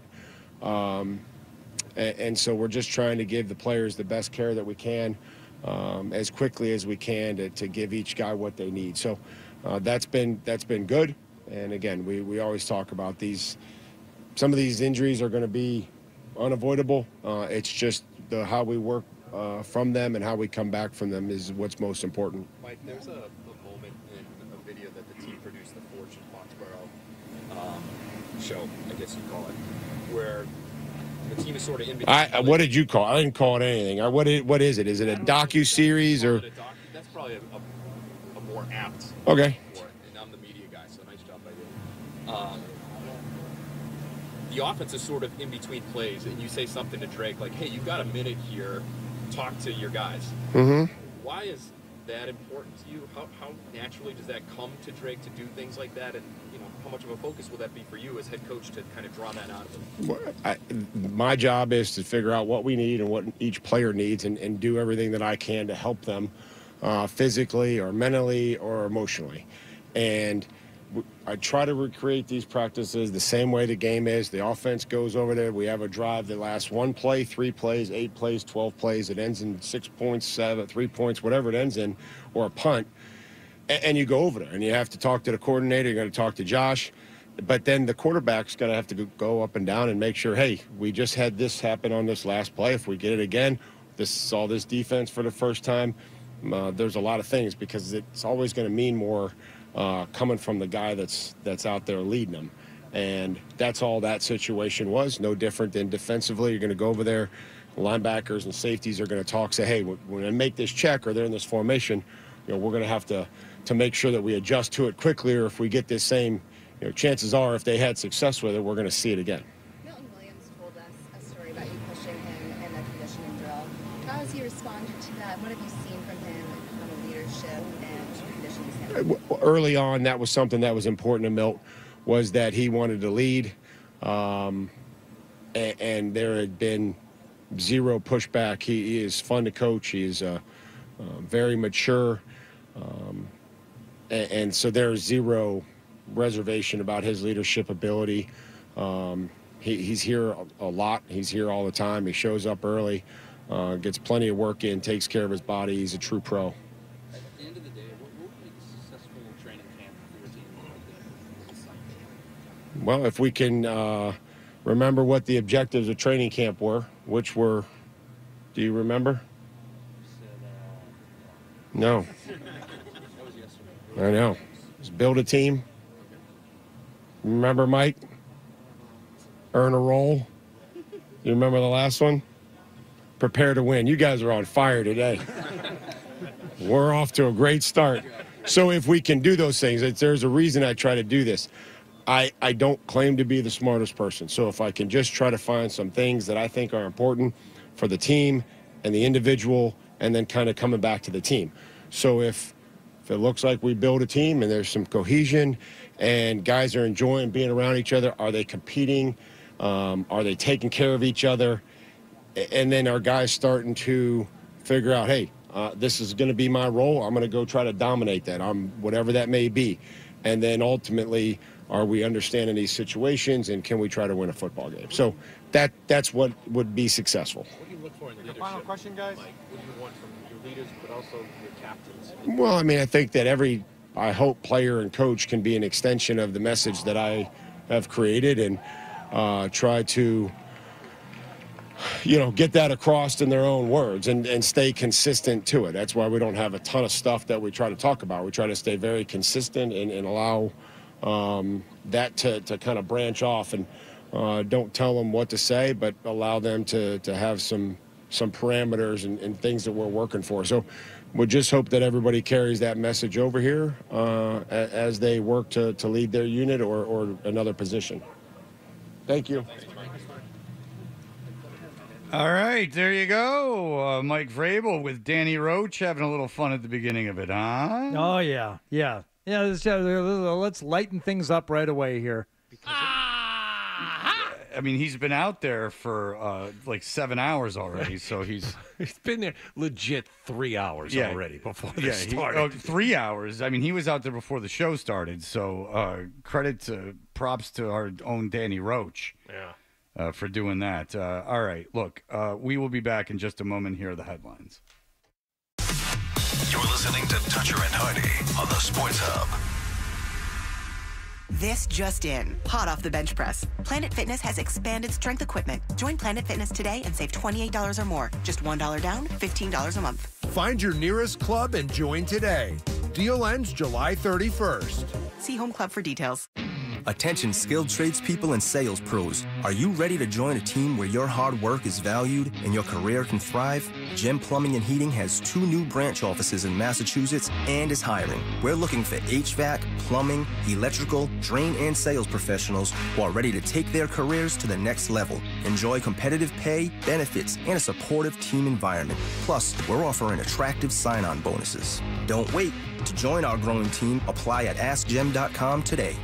Fireworks are still exploding at Albrecht Auto Group. This month at Milford Nissan, lease a 2025 Nissan Rogue SV all-wheel drive for only $239 per month for 39 months with just $999 down. Or buy it for $31,576 with 0% financing for 60 months. Comes with a no-charge 10-year, 150,000-mile limited powertrain warranty. That's the Albrecht advantage. Whether it's new or pre-owned, go where I go. Connect with Albrecht. Find your next car at albrechtauto.com. See dealer for details. Offer expires 8/4/25. Hi, welcome to IKEA. Hi, I'm in a whirlwind of college prep. Gotcha. We've got affordable solutions to create the perfect college living space. Great. And visit our website to see how verified college students with an IKEA family account can receive a one-time use 15% off coupon. Nice. You guys think of everything. Pretty much. Offer ends 9/30/25. Valid ID required. Discount applied proportionally across items purchased as shown on receipt. See IKEA-USA.com/ready-for-college for complete terms. Change is always happening. It's part of life. And when it comes to music, change is all around us. Songs are rewritten. Classics are remixed. Bands and artists come and go. Even our taste in music changes. Here at Xfinity, we know there's still good in keeping some things the same. That's why we want to do our part with a 5-year price guarantee on our internet. It means no matter what changes, you get 5 years of the most reliable Wi-Fi with our best equipment included for a price that stays exactly the same. Surprised? Life is full of them. One internet price, 5 years, guaranteed. Learn more at xfinity.com/deals. Restrictions apply. New residential customers only. Taxes and fees extra and subject to change. Most reliable Wi-Fi based on Open Signal Awards USA. Fixed Broadband Experience Report, August 2024. Builders, remodelers, and homeowners, listen up. Partner with one of the most trusted, independently owned lumberyards and showrooms around, Cape Cod Lumber and CCL Homescapes. Visit CCL's newly renovated kitchen showroom and get inspired as soon as you walk through the door. Explore the latest trends from the most reliable kitchen cabinet manufacturers in the industry. Check out dozens of color combinations and popular styles in our refreshed showroom in Abington. Visit us online at cclco.com or in person at CCL Homescapes in Abington. CCL, 100% employee-owned and operated. Come celebrate summer at Audi Natick with huge savings and selection. Plus, get low 2.99% APR financing for up to 72 months on a new Audi Q5. Save big at Audi Natick. See dealer for details. You hear that? That's Mike sleeping soundly on a Sunday night. That's because Mike was smart this time. He took ZQL Ultra to fall asleep fast, stay asleep longer, and get the deeply restorative sleep he needs. So now he wakes up refreshed and ready to conquer Mondays. Let's do this Monday. ZQL Ultra. Not for colds, just for sleep. Really great sleep. Use as directed. Keep out of reach of children. Good morning, Doctor. Doctor? Hi, Doctor. Doctor? Dr. Jackson's practice is growing. What do you mean we're still short-staffed? He needs a good patient doctor. How do we not have enough doctors to doctor all these patients? And he doesn't have the patience to sift through hundreds of resumes. I need Indeed. Indeed you do. When you sponsor a job on Indeed, it's easier for talented candidates to find it, which makes it easier for you to hire them. Visit Indeed.com/credit and get $75 towards your first sponsored job. Terms and conditions apply. This is Mike Lynch from Associate Roofing. Now is a crucial time for a roof inspection. Contact Associate Roofing today for a free inspection. Go to AssociateRoofing.com. This is a public service announcement from 98.5, the Sports Hub. Parents have a helping hand in keeping their kids healthy with free or low-cost health insurance from Medicaid and CHIP programs in Massachusetts. Call 1-877-KIDS-NOW or go to insurekidsnow.gov. Listen to it, laugh at it, get mad at it, agree with it, argue about it. It is Boston Sports. Boston Sports. And it is all we do. 98.5, the Sports Hub. Hey, if your alarm clock sounds like this is the show for you. Toucher and Hardy, the Sports Hub. We know what you're thinking. What could I possibly have missed from the show? It's time for The Stack on Toucher and Hardy. Hey, we are Toucher and Hardy as we finish things up. I do believe that it was Dan Roach busting the balls of Ben Volen by asking the same question that Vrabel got mad about yesterday, or got annoyed by yesterday. A little pot stirrer there. You get Dan Roach there at 4 a.m. Everyone else is, lumbering it at 8:45. I'm going to start this thing. I know how I'm going to start it. I got it. Guys, just lay out for the first question. Yeah, let me take it. Pulling the Stacy fella aside, and he's like, I got this. I got it. Yeah. He'll like it. Trust me, buddy. Trust me. I got a wacky one. My daughter just got married. All right, what's going on, if you would, as everyone misses Ozzy Osbourne as he has unfortunately passed away. What else is going on? Trey Parker and Matt Stone are about to become very, very wealthy. Can we talk about one thing first? Yes. Comedy Central seems to no longer be showing Seinfeld. Oh, yeah? It's almost entirely South Park, which I find I have trouble rewatching or watching anymore. Yeah. Like, I'm kind of sick of it. I find South Park requires, ironically, more of my brain to watch and consume. Yeah. Seinfeld, you could just let it wash over you, like The Office. And just be but on I'm the background. sick of The Office. It's funny. Seinfeld's the only show I'm not sick of. I want Seinfeld on. Family Guy, too, I can have on. Family Guy and Seinfeld. And one of them seems to have jumped ship. Well, Fred, it's on Netflix. I don't want to. It's not the same. It's not. I want to be told what to watch. Right. I don't do on demand. No. Not for classic sitcoms. No. I mean, No. Maybe if they get out of the class. You take what's given to you on the rerun. Might I suggest the Sundance Channel? You get a lot of Andy Griffith on there. Of course. It's pronounced Andy Griffin. Of course. Watch the Andy Griffith show. I'll see if it's on today when you get home. Maybe pour yourself a lemonade. Sit back in your easy chair. Watch Andy Griffith. I don't like the way they portray drunks. Going down the filling station, getting a bottle of pop. Oh, yeah? I'm thinking about it. That's a scene that goes on for 2 minutes. And you would enjoy it because they're just sitting on the porch and Barney is announcing his intention to Andy that he's thinking about going down to the filling station, getting a bottle of pop. Yeah, and he should go. He's gonna, what he's gonna do? He's gonna take over a Los Angeles area apartment complex. He's gonna try to chase away the gay guy. That's a different character. Same guy, Donnie Knotts. He's dead too. R.I.P. All right, all the greats. So Trey Parker and Matt Stone reportedly have reached a 5-year deal with Paramount for the global streaming rights to South Park. Do you know how much it's for, Fred? Have you seen this? No. Take a guess. 5 years, global streaming rights to South Park. How much? $50 million. How about $1.5 billion? Okay, can we talk about this? So let me ask you a philosophical question. Say the Colbert Show was canceled because they want to push through this like mega deal. Paramount wants to go through this mega deal. Paramount's the one giving them this money, right? Yes. Okay. So say that they're doing that and say that the idea is to censor content and to make everything very safe. Well, then I would point to your own network, your own operation, that you feel that arguably the most controversial show you've ever aired is worth $1.5 billion for 5 years of rights. You'll recall South Park was not met. This is another thing, just like Ozzy. South Park was not met with open arms and love. Now, it was loved by young people my age. I mean, this came out when I was just out of college. We had a night at the bar I worked with. Wednesday night, we had South Park night. That's how big a phenomenon it was. But they took a chance.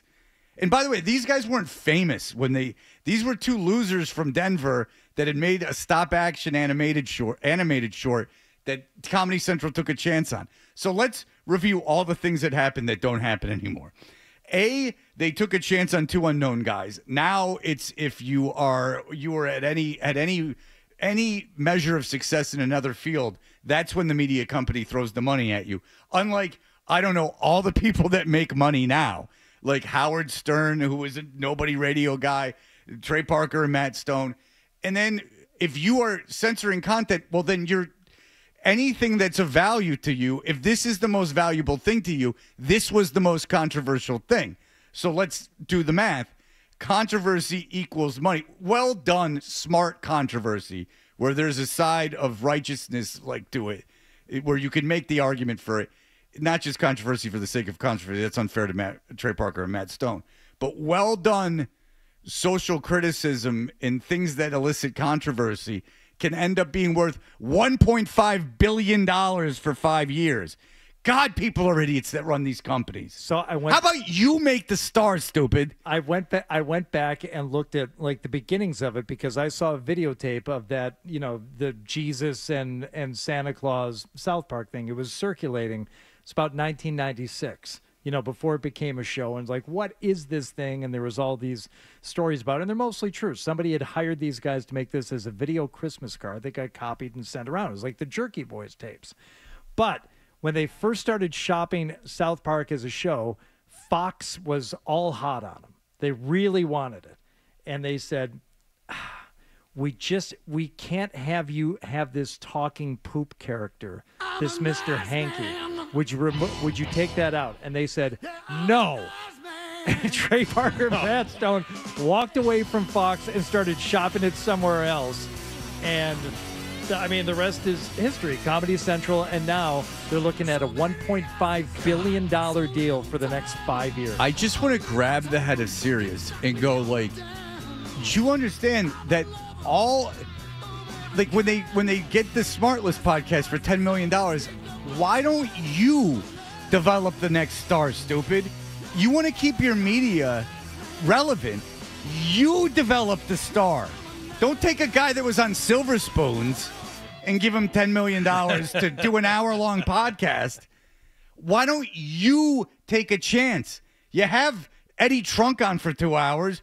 Take a chance. Put 50 kids on the air and see what sticks. $10 million. For $10 million, you could hire 100 million kids to go do to do a stupid show on your platform. You make the star, you lazy pricks. You point out the talent. How about you don't have to pay $1.5 billion for South Park? Find the next South Park. That's why nothing new is happening and these companies are all struggling. You make the star, you stupid idiots.